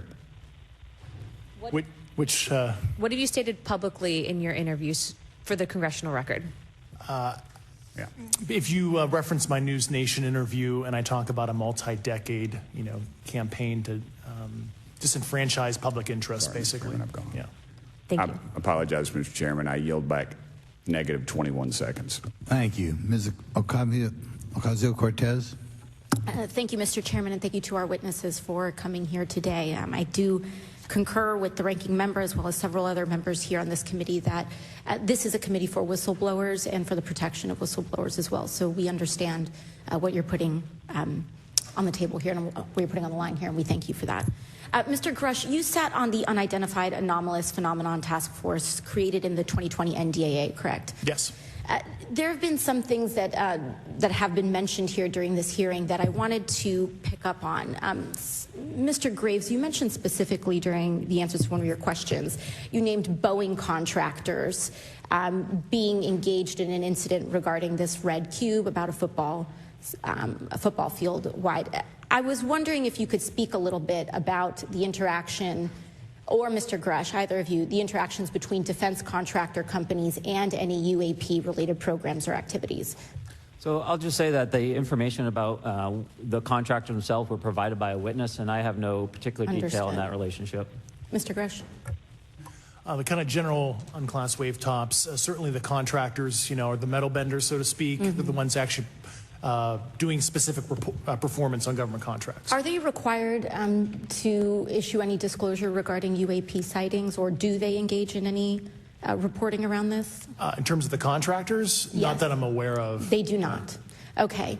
Now, when it comes to notification that you had mentioned about IRAD programs, we have seen defense contractors abuse their contracts before through this committee. I have seen it personally, and I have also seen the notification requirements to Congress abused. I am wondering, one of the loopholes that we see in the law is that there is, at least from my vantage point, is that depending on what we're seeing, is that there are no actual definitions or requirements for notification. What methods of notification did you observe? Like when they say they notified Congress, how did they do that? Do you have insight into that? For certain IRAD activities, I can only think of ones conventional in nature. Sometimes they flow through certain, I'll just say, SAP programs that have cognizant authority over the Air Force or something, and those are congressionally reported compartments, but IRAD is literally internal to the contractor, so as long as it's money, either profits, private investment, et cetera, they can do whatever they want. To put a finer point on it, when there is a requirement for any agency or company to notify Congress, do they contact the chairman of a committee? Do they get them on the phone specifically? Is this through an email to hypothetically a dead email box? A lot of it comes through what they call the PPR, Periodic Program Review process, if it's a SAP or Controlled Access Program Equity, and then those go to the specific committees, whether it be the SAS, CASC, HISI. Thank you. I apologize. My time is limited. Mr. Graves, one of your main concerns is that the FAA currently does not have an official process to receive reports of UAP from pilots or others, correct?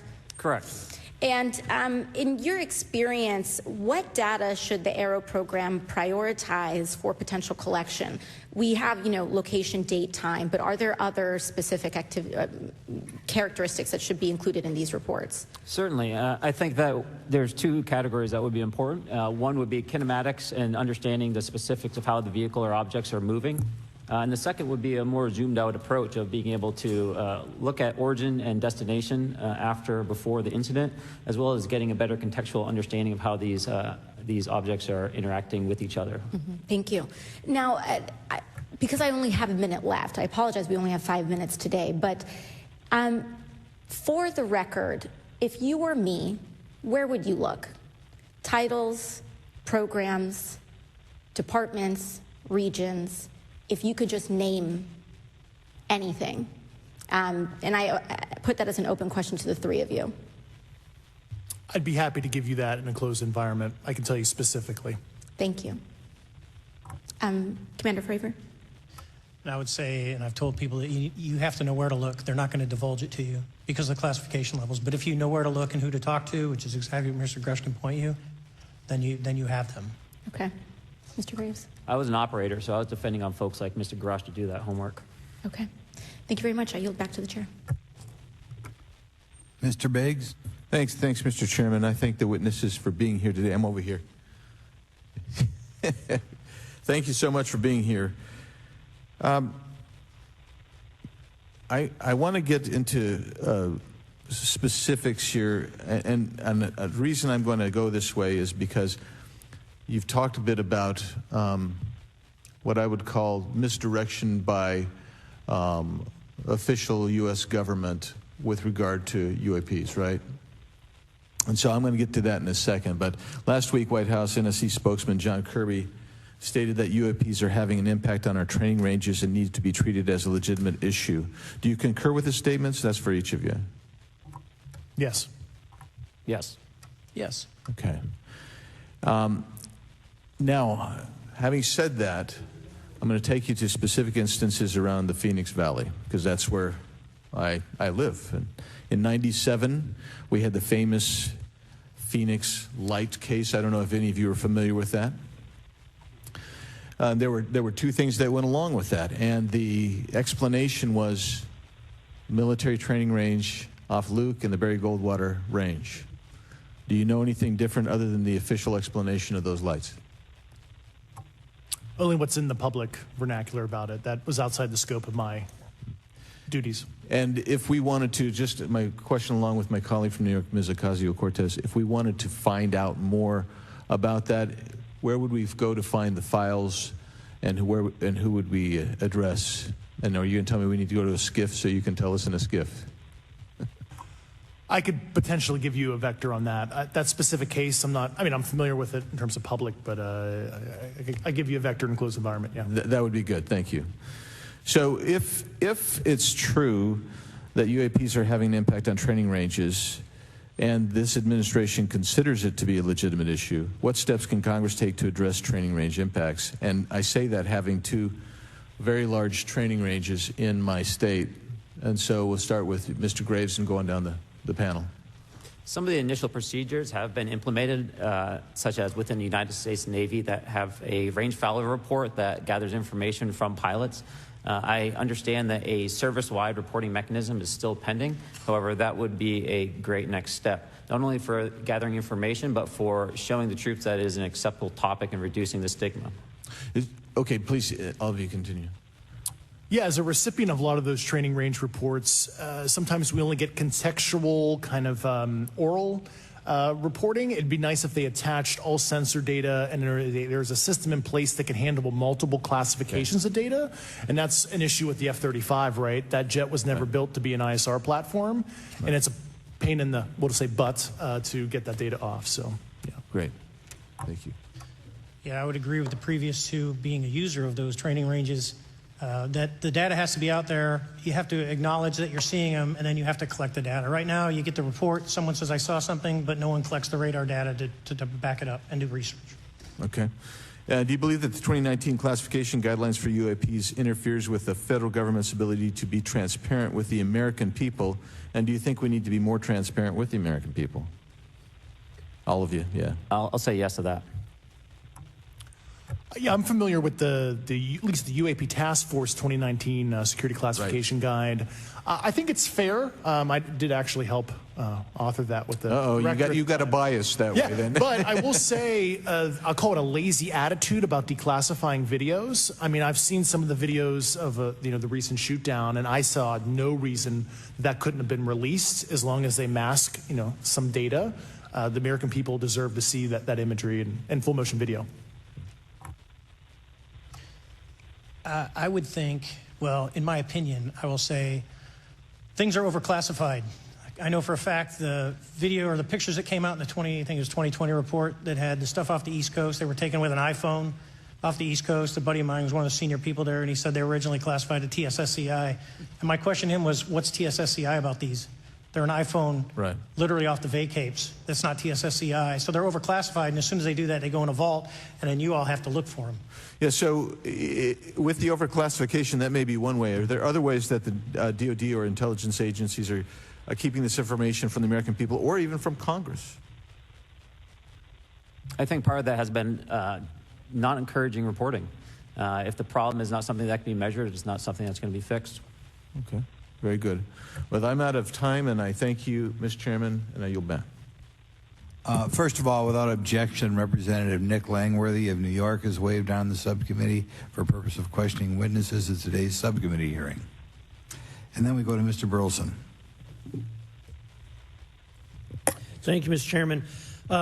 Appreciate you guys coming out today, testifying. Look, I've been here for 6 months, and I'm pretty skeptical. I don't trust anything in this town, and so I think that's because I'm from Missouri. You've got to show me, right?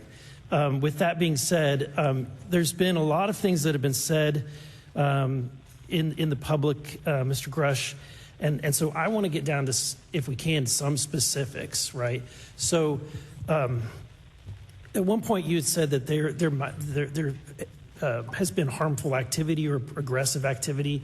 Has any of the activity been aggressive, been hostile in your reports? I know of multiple colleagues of mine that got physically injured. And the activity... And by UAPs or by people within the federal government? Both. Okay, yeah. So there has been activity by alien or non-human technology and or beings that has caused harm to humans. I can't get into the specifics in an open environment, but at least the activity that I personally witnessed, and I have to be very careful here because they tell you never to acknowledge tradecraft, right? So what I personally witnessed, myself and my wife, was very disturbing.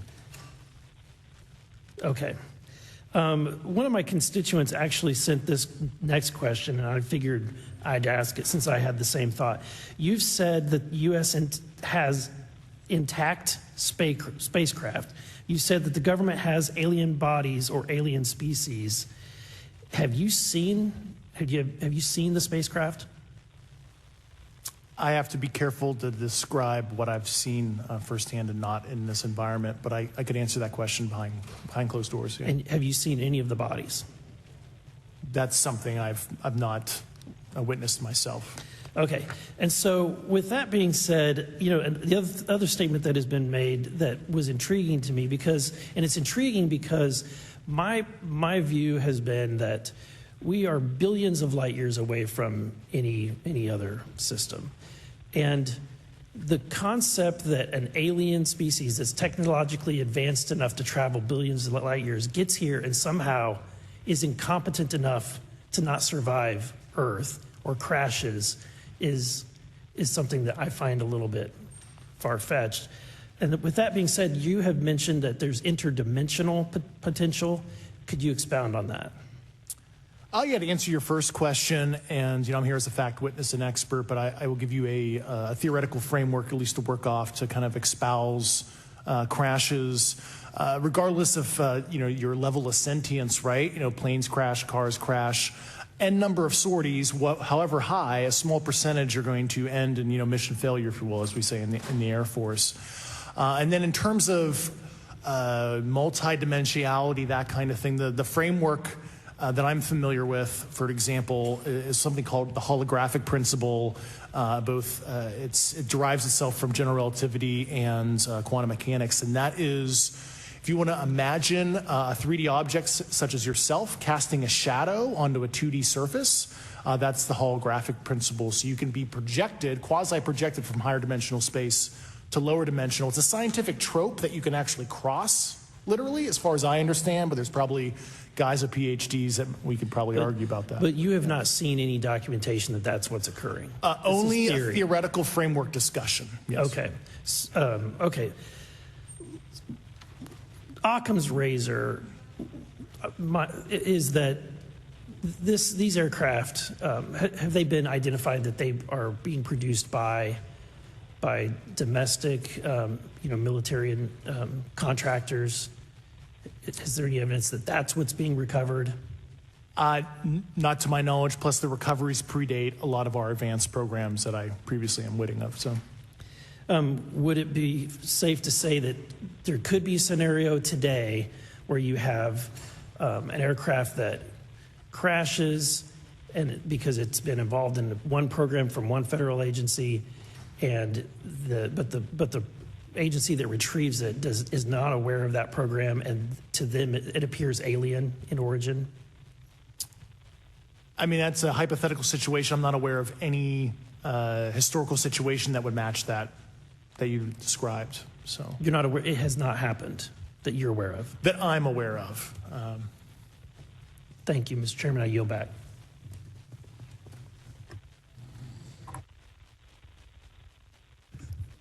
Several months ago, my office received a protected disclosure from Eglin Air Force Base indicating that there was a UAP incident that required my attention. I sought a briefing regarding that episode and brought with me Congressman Burchett and Congresswoman Luna. We asked to see any of the evidence that had been taken by flight crew in this endeavor and to observe any radar signature as well as to meet with the flight crew. We were not afforded access to all of the flight crew. And initially, we were not afforded access to images and to radar. Thereafter, we had a bit of a discussion about how authorities flow in the United States of America, and we did see the image. And we did meet with one member of the flight crew who took the image.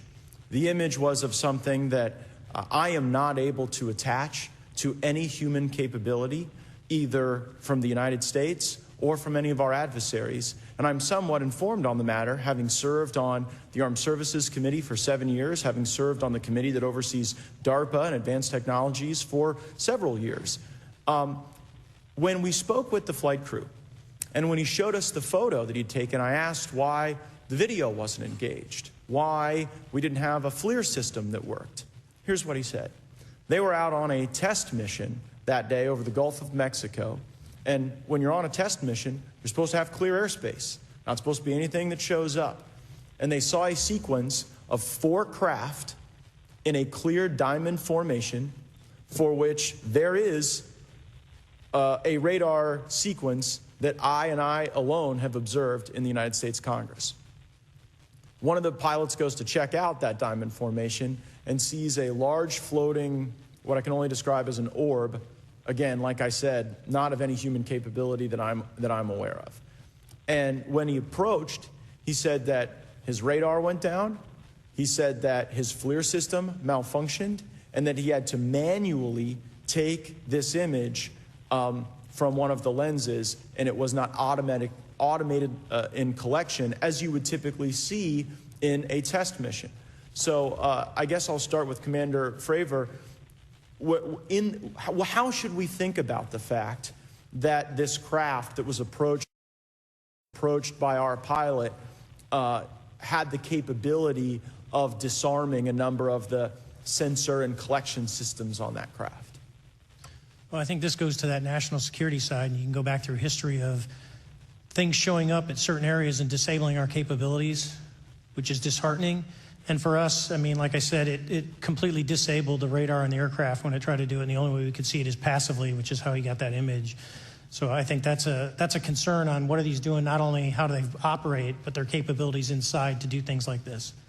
And how should we think about 4 craft moving in a very clear formation, equidistant from one another, in a diamond? In all of the phenomenon, perhaps, Mr. Grave, that you've analyzed, have we ever seen multiple craft in a single formation? I have one particular case, and that was during the gimbal incident. The recording on the AT FLIR system shows a single object that rotates. You hear the pilots refer to a fleet of objects that is not visible on the FLIR system, and that was something that I witnessed during the debrief as part of the radar data on the situational awareness page. I would like to add, however, Congressman, there's a small bit of anger, I would say I would feel that those pilots are still facing that difficulty in reporting this topic, and they don't have the tools to be able to mitigate this issue.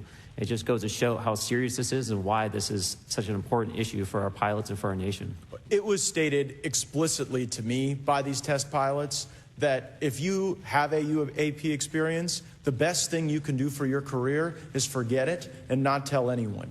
Because any type of reporting, either above the surface or below the surface, does have a perceived consequence to these people, and that is a culture we must change if we want to get to the truth. Mr. Chairman, I would observe that perhaps as we move forward from this hearing, there are some obvious next steps.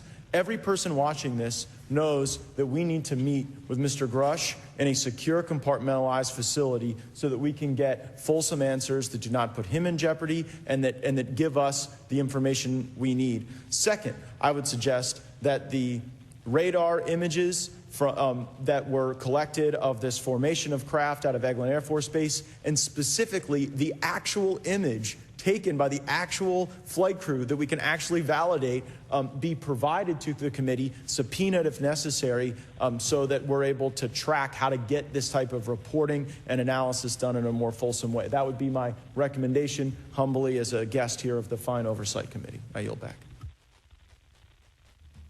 Ms. Mays. Thank you, Mr. Chairman, and good morning to our witnesses who are testifying today. I want to thank each of you for being here to discuss a topic of grave importance to our national security. Earlier this year, a Chinese spy balloon was shot down off the coast of my home state of South Carolina. Since the Roswell incident in 1947, many Americans have wondered about the dangers of unknown objects crisscrossing our skies.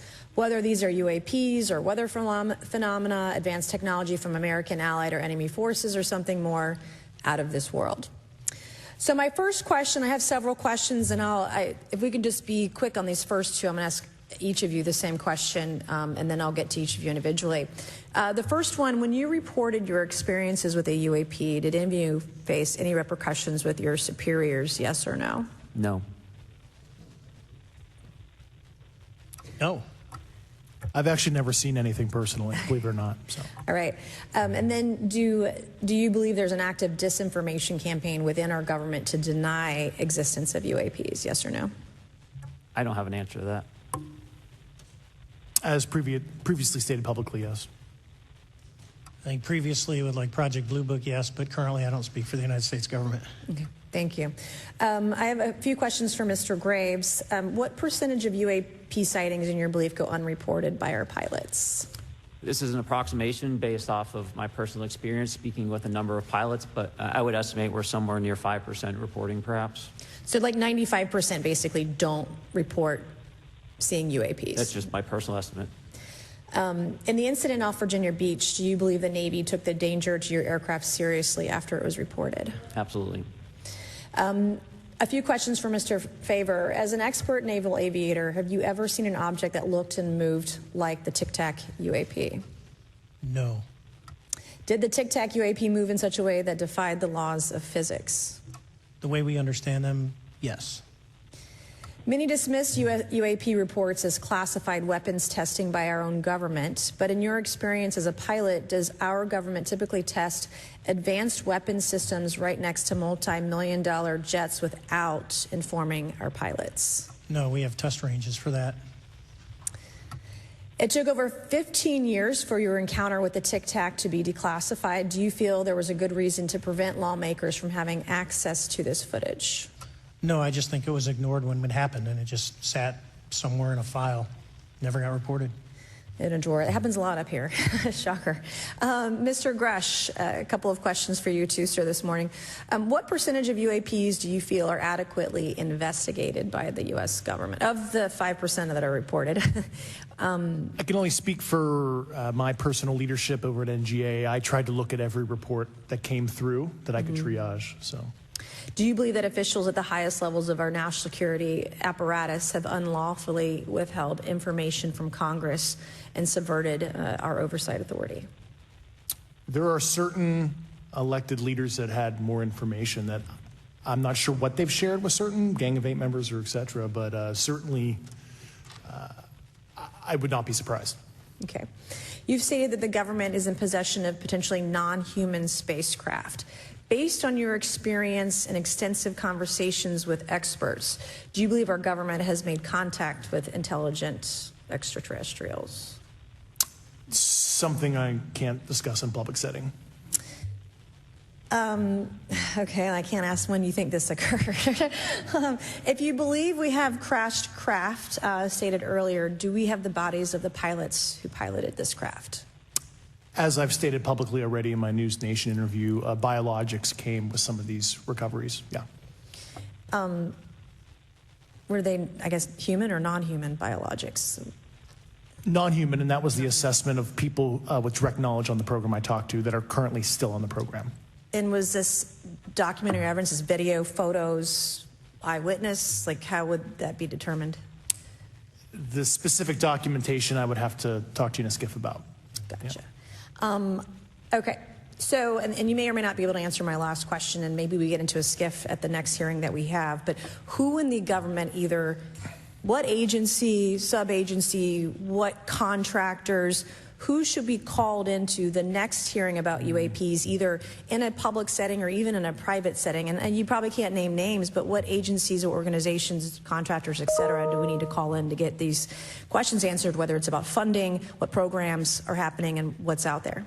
I can give you a specific cooperative and hostile witness list of specific individuals that were in those. And how soon can we get that list? I'm happy to provide that to you after the hearing. Super. Thank you. And I yield back. Okay, now we have Mr. Langworthy. Is he here? Okay. Thank you very much. I'd like to thank all of the witnesses for being here today to discuss this very unique topic. And I'd like to jump right into my questions, if you don't mind. Commander Fravor, can you briefly describe your background? Yeah, I was an enlisted Marine, Naval Academy graduate, Navy, flew for 18 years, got a master's from University of Houston, and I've worked in the private sector for the last, 16 years, 17 years. I do a lot of defense work. So. Really gold-plated credentials. Commander Fravor, we have all seen the floating tic-tac video that you engaged with on November 14th, 2004. Can you briefly talk about why you were off the coast of San Diego that day? Yeah, we were at a workup with all the battle groups, so we integrate the ships with the carrier, the air wing with the carrier, and we start working. So we were doing an air-to-air defense to hone not only our skills, but those of the USS Princeton when they had been tracking them for 2 weeks. The problem was that there was never manned aircraft airborne when they were tracking them, and this was the first day, and unfortunately, we were the ones airborne and went and saw it. Do you remember the weather that day? Was it cloudy or windy or anything out of the ordinary on the Pacific coast? It was actually, if you're familiar with San Diego, it was a perfect day. Light winds, no whitecaps, clear skies, not a cloud. It was, for flying, it was the best. Now, is it true that you saw, in your words, a 40-foot flying tic-tac shaped object? That's correct. Or for some people that can't know what a tic-tac is, it's a giant flying propane tank. Fair enough. Did this object come up on radar or interfere with your radar or the USS Princeton? The Princeton tracked it, the Nimitz tracked it, the E-2 tracked it. We never saw it on our radars. Our fire control radars never picked it up. The other airplane that took the video did get it on a radar. As soon as it tried to lock it, it jammed the radar, spit the lock, and he rapidly switched over to the targeting pod, which you can do in the F-18. From what you saw that day and what you've seen on video, did you see any source of propulsion from the flying object, including on any potential thermal scans from your aircraft? No, there's none. There's no IR plume coming out. And Chad, who took the video, went through all the EO, which is black and white TV, and the IR modes, and there's no visible signs of propulsion. It's just sitting in space at 20,000 feet. In your career, have you ever seen a propulsion system that creates no thermal exhaust? No. Can you describe how the aircraft maneuvered? Abruptly, very determinate. It knew exactly what it was doing. It was aware of our presence, and it had acceleration rates. I mean, it went from 0 to matching our speed in no time at all. Now, if the fastest plane on Earth was trying to do these maneuvers that you saw, would it be capable of doing that? No, not even close. And just to confirm, this object had no wings, correct? No wings. Now, was the aircraft that you were flying, was it armed? No, never felt threatened at all. If the aircraft was armed, do you believe that your aircraft or any aircraft in possession of the United States could have shot the Tic Tac down? I'd say no. Just on the performance, it would just left in a split second. It looks like that we have a problem here that needs further investigation. Yes. In your belief, is this flying Tic Tac, I mean, is it capable of being the product of any other nation on the earth? No, like I said earlier, I think it defies current material science and the ability to develop that much propulsion. And I know there's been some physicists who have done calculations, which is beyond anything that we have. Well, either the United States has an adversary here in this world that we don't know, or we really have some serious investigations to do. I really appreciate you being here. Is there anything else about the November 14th, 2004 incident that you think is important for this committee to know that you haven't been asked here today? No, it's been said it's probably the most credible UFO sighting in history based on all the sensors that were tracking it, and then for us to get visual and to go against the naysayers that it's something on the screen or whatever. I mean, there's 4 sets of human eyeballs. We're all very credible. Of the 6 of us that were involved in the thing, including the video, every one of us is going to do 20-plus years in the military in very responsible positions. So I'd say the world needs to know that. It's not a joke. Thank you very much for your testimony here today for all of you, and I yield back, Mr. Chairman. Mr. Ogles. Thank you, Mr. Chairman, and thank you all for being here and the courage it took to come forward and again, the sacrifice that each of you have made. I serve on the National Security Subcommittee for the Financial Services Committee, so I really want to stay in the national security lane, if I may. So when we think about traditional adversaries and both us towards them and them towards us, we probe their capabilities. We look for weaknesses, and we collect that data, that reconnaissance for in the event we need it in the future. For each of you, yes or no question, based off of your own experience or the data that you've been privy to, is there any indication that these UAPs could be essentially collecting reconnaissance information? Mr. Graves? Yes. Mr. Grush? Fair assessment, yeah. Mr. Fravor? Very possible. Again, in the national security vein, is it possible that these UAPs would be probing our capabilities? Yes or no, Mr. Graves? Yes. Grush? Yes. Fravor? Definitely. Is it possible that these UAPs are testing for vulnerabilities in our current systems? Yes. Yes. Possible. Do you feel, based off of your experience and the information that you've been privy to, that these UAPs provide an existential threat to the national security of the United States? Mr. Graves? Potentially. Yes, sir, potentially. Same answer, potentially. Yeah, I'd say Fravor? definitely, potentially. Mr. Graves and Fravor, in the event that your encounters had become hostile, would you have had the capability to defend yourself, your crew, your aircraft? Absolutely not. Sir? No. Is based off of the information that you've been privy to, is there any indication that these UAPs are interested in our nuclear technology and capabilities? Yes. By external observation, sure, that could be a fair assessment, yeah. Yes. Is there any indication that the Department of Energy is involved in UAP data collection and housing? I don't have an answer. I can't confirm or deny that in a public setting. And No. could you do it in a secure setting? Yes. Mr. Fravor? No, I don't know. Mr. Chairman, I think I'm the last member to go, but there clearly is a threat to the national security of the United States of America. As members of Congress, we have a responsibility to maintain oversight and be aware of these activities so that, if appropriate, we take action. I would encourage the chairman to demand that we have any and all, but in particular Mr. Grush, talk to us in a skiff. And if that access is denied, I will personally volunteer to initiate the Holman Rule against any personnel or any program or any agency that denies access to Congress. Mr. Chairman, with that, I will yield the remainder of my time to my fellow colleague from Tennessee, Mr. Burchett. Thank you, Mr. Chairman. Thank you, Mr. Ogles, for the great questions, brother. Mr. Grush, I might have asked this before, but I want to make sure. Do you have any personal knowledge of someone who's possibly been injured working on legacy UAP reverse engineering? Yes. Okay. How were they injured? Is it something like a radioactive type situation or something we didn't understand? I've heard people talk about Havana syndrome type incidences. What was your recollection of that? I can't get into specifics, but you can imagine assessing an unknown unknown. There's a lot of potentialities you can't fully prepare for. How do you think we ought to handle UAP whistleblower complaints like yours in the future?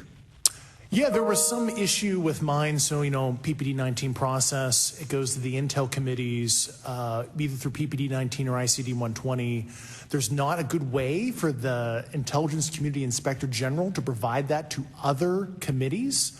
And I asked my information to be sent to the House and Senate Armed Services Committee because there are Title X equities at play, but there was no smooth process to do so. Yeah. That's a trash can. Are you aware of any individuals that are participating in reverse engineering programs for non-terrestrial craft? Personally, yes. Do you know any that would be willing to testify if there were protections for them?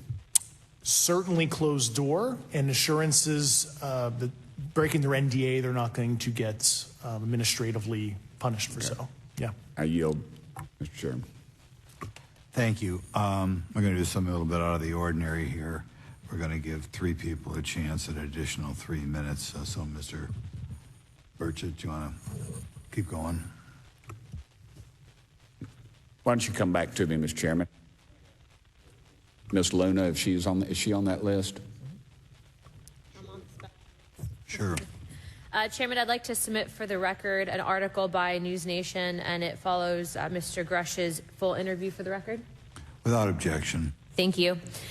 Mr. Grush, why is it that you refer to the phenomenon as non-human intelligence? Why deviate from the basis of extraterrestrial life? I think the phenomenon is very complex, and I like to leave an open mind analytically to specific origin.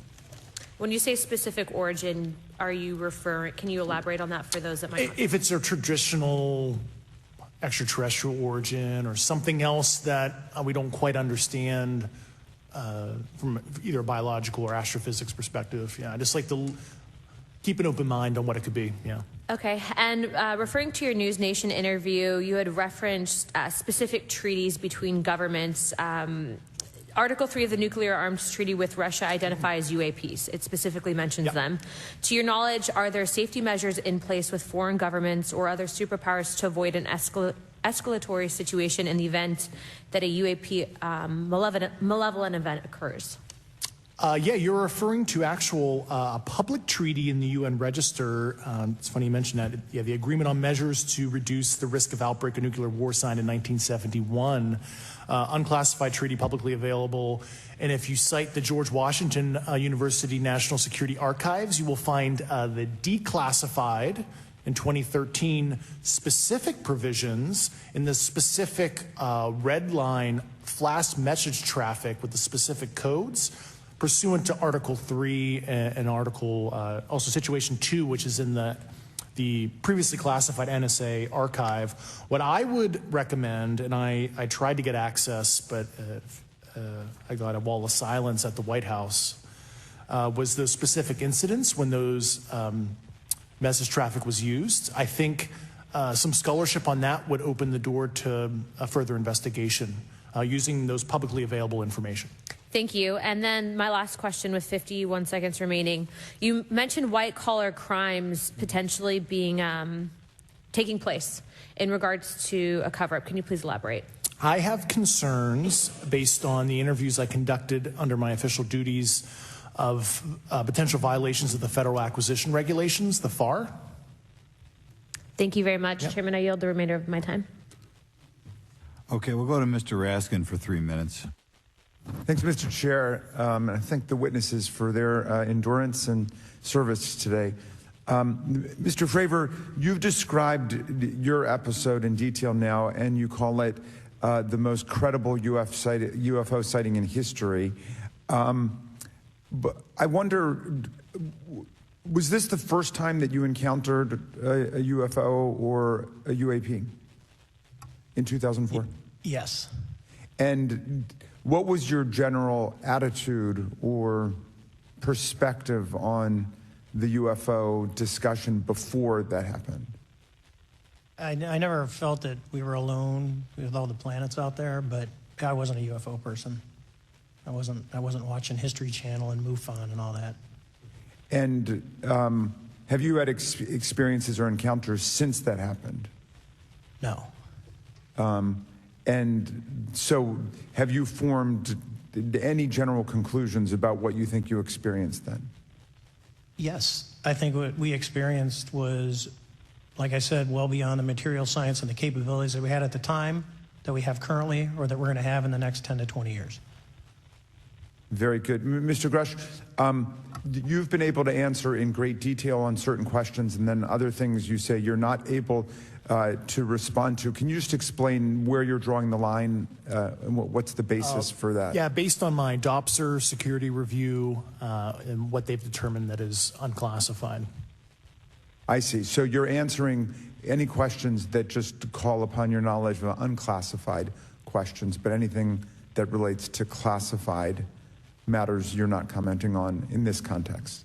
In an open session, but happy to participate in a closed session at the right level, yeah. Okay.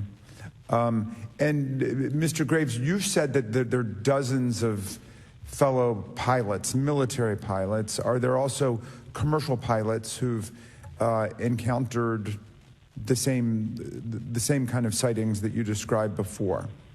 They are similar. Commercial pilots have less range and less sensors to be able to reach out and look for objects over wide swaths of airspace. And so pilots are seeing them, commercial pilots are seeing them, and they're typically closer, and the range of what they're seeing is pretty large. What is the most vivid, concrete sighting with the naked eye of the objects that you described before, the cube-like objects? Certainly. I think the most vivid sighting of that would have been near midair that we had at the entrance to our working area. One of these objects was completely stationary at the exact entrance to our working areas, not only geographically but also at altitude. So it was right where all the jets are going, essentially on the eastern seaboard. The two aircraft flew within about 50 feet of the object, and that was a very close visual sighting. And you were in one of the aircraft? I was not. I was there when the pilot landed. He canceled the mission after, and I was there. He was in the ready room with all his gear on, with his mouth open, and I asked him what the problem was, and he said he almost hit one of those darn things. He said he was 50 feet away from it? Yes, sir. And his description of the object was consistent with the description you gave us before? A dark gray or a black cube inside of a clear sphere. Inside of a clear sphere? Yes. And with no self-evident propulsion system? No wings, no IR energy coming off of the vehicle, nothing tethering it to the ground.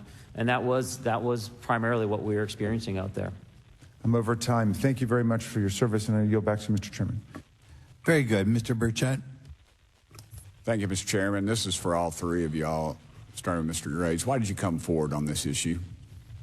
I came forward because I felt that my colleagues did not have a way to mitigate this safety threat, and I wanted to help them. I was trained as an aviation safety officer by the Navy, and this seemed, it just felt right. I felt like I had to help the folks that were still flying and dealing with this. Mr. Grush? Purely a sense of duty. I first swore an oath when I was a cadet 18 years ago, and I still uphold that even out of the uniform. Commander? I was pestered by a friend, and I asked why, and he said, you're the one person that they can't discredit, and you'll add credibility to the New York Times article. And so after about 6 times, I said, okay. Honest. Yeah. This town isn't made, unfortunately, by people like y'all.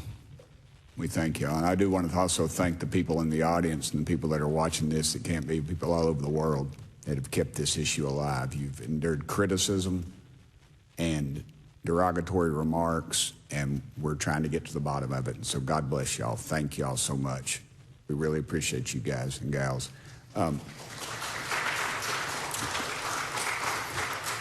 That's why we need term limits. Y'all keep clapping, us politicians just keep talking. So let me ask y'all, how can the public contribute to UAP reporting, and what avenues you think are available to the public to report these sightings? Well, right now, I don't think there is a lot of public options for every man to be able to report on this. I think even for professionals that have sensor data that are seeing these on a regular basis, they're still hesitant to come forward. And so for the general public, I think encouraging the conversations that we're having today, looking for technology solutions that can be distributed so that objective data can be gathered is the first place to go. Mr. Grush? I'll just touch on the whistleblower side of it. I do encourage, current and former military, intelligence community, and industry contractors to come forward in a legal way, either through the IC or DoD or whatever the cognizant IGs are, to lead, join me in this discussion. Commander, and I guess I should say this for the record. My daddy was United States Marine Corps, 1st Marine Division. So, hoorah! Yes, sir. He was old school. Him and Chesty Puller on Peleliu. So thank you, wow. brother. Wow. Yes, sir. I'm not anything like my daddy. He was incredible. I'm very mediocre to say the least. But go ahead. You seem to be doing fine. Yeah. For me, I was an accident investigator. So the biggest thing that you learn, and I think that witnesses need to do, is one, don't try and make the fish bigger than it was. Stick to the facts. Write it down, and don't speculate what you think it is, because it will sway your decision. Just write the facts down. We can get all the facts together, and we can start to investigate and get a real honest story instead of it was this big. Thank you all, and I want to thank everybody. We made history today. Mr. Chairman, I yield. Thank you much, Mr. Garcia.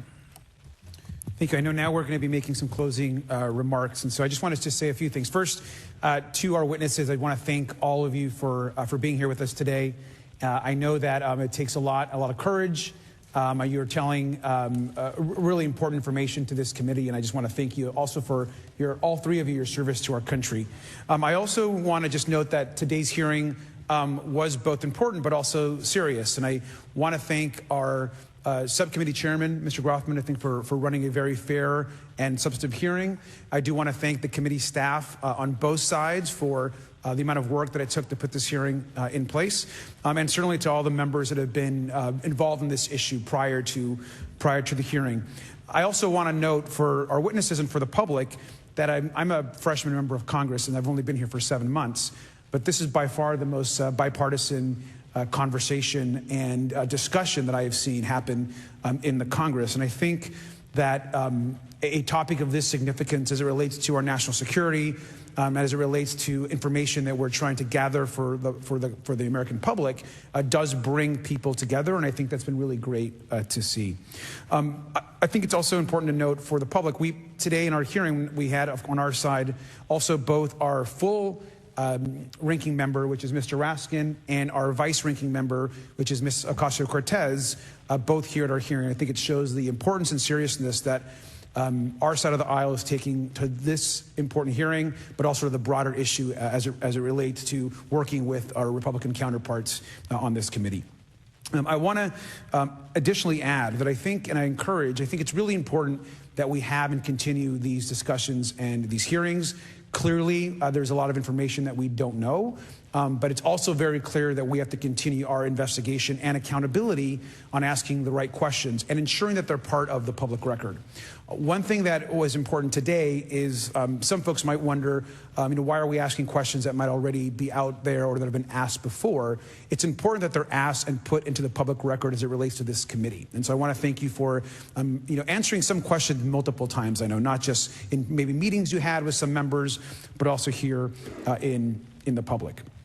Let me also just add an additional note that it's important also that our friends in the media and those that are not just reporting on this hearing, but that have reported on this topic and that may in the future, the media has an important role in this process. And it's very important that the media engages, does independent investigation, and reports on not just what happened today, but what they see independently as what is happening around UAPs in the broader community. That is also an important public benefit that we have in trying to get the information and the facts as it relates to this. Let me also just say finally that as a teacher and an educator and a longtime teacher and researcher, that I also really believe in following facts, in doing your homework, and in making sure that you follow science as we try to get as most information as possible. And so I want to thank you all for agreeing to do that today. Transparency is a cornerstone of government. We live in a vast galaxy, a lot of unanswered questions, and thank you all for being here today. Mr. Chairman. Thank you. I'd like to one more time thank Mr. Burchett and Ms. Luna for bringing this to our attention. It's a topic that has interested me since I was in school. It was a very illuminating hearing. Obviously, I think several of us are going to look forward to getting some answers in a more confidential setting. I assume some legislation will come out of this. Sure. I apologize, Mr. Chairman. I need to compliment the folks in my office that did a lot of the work on this. Rachel and Noah sitting behind me here. They're very quiet and humble, but if without them, this thing would not have come off like it did, so I apologize. Thank you. I think we're going to want to look into what we can do to make more of this information public. I think there's certainly a time period after which it should always be made public, and people have been concerned about these issues, like I said, since I was in high school. But in any event, I'd like to thank everybody who was here, sticking through the entire hearing. Without objection, the members will have 5 legislative days to submit materials and to submit additional written questions for the witnesses, which will be forwarded to the witnesses for their response. If there's no further business, without objection, the subcommittee stands adjourned.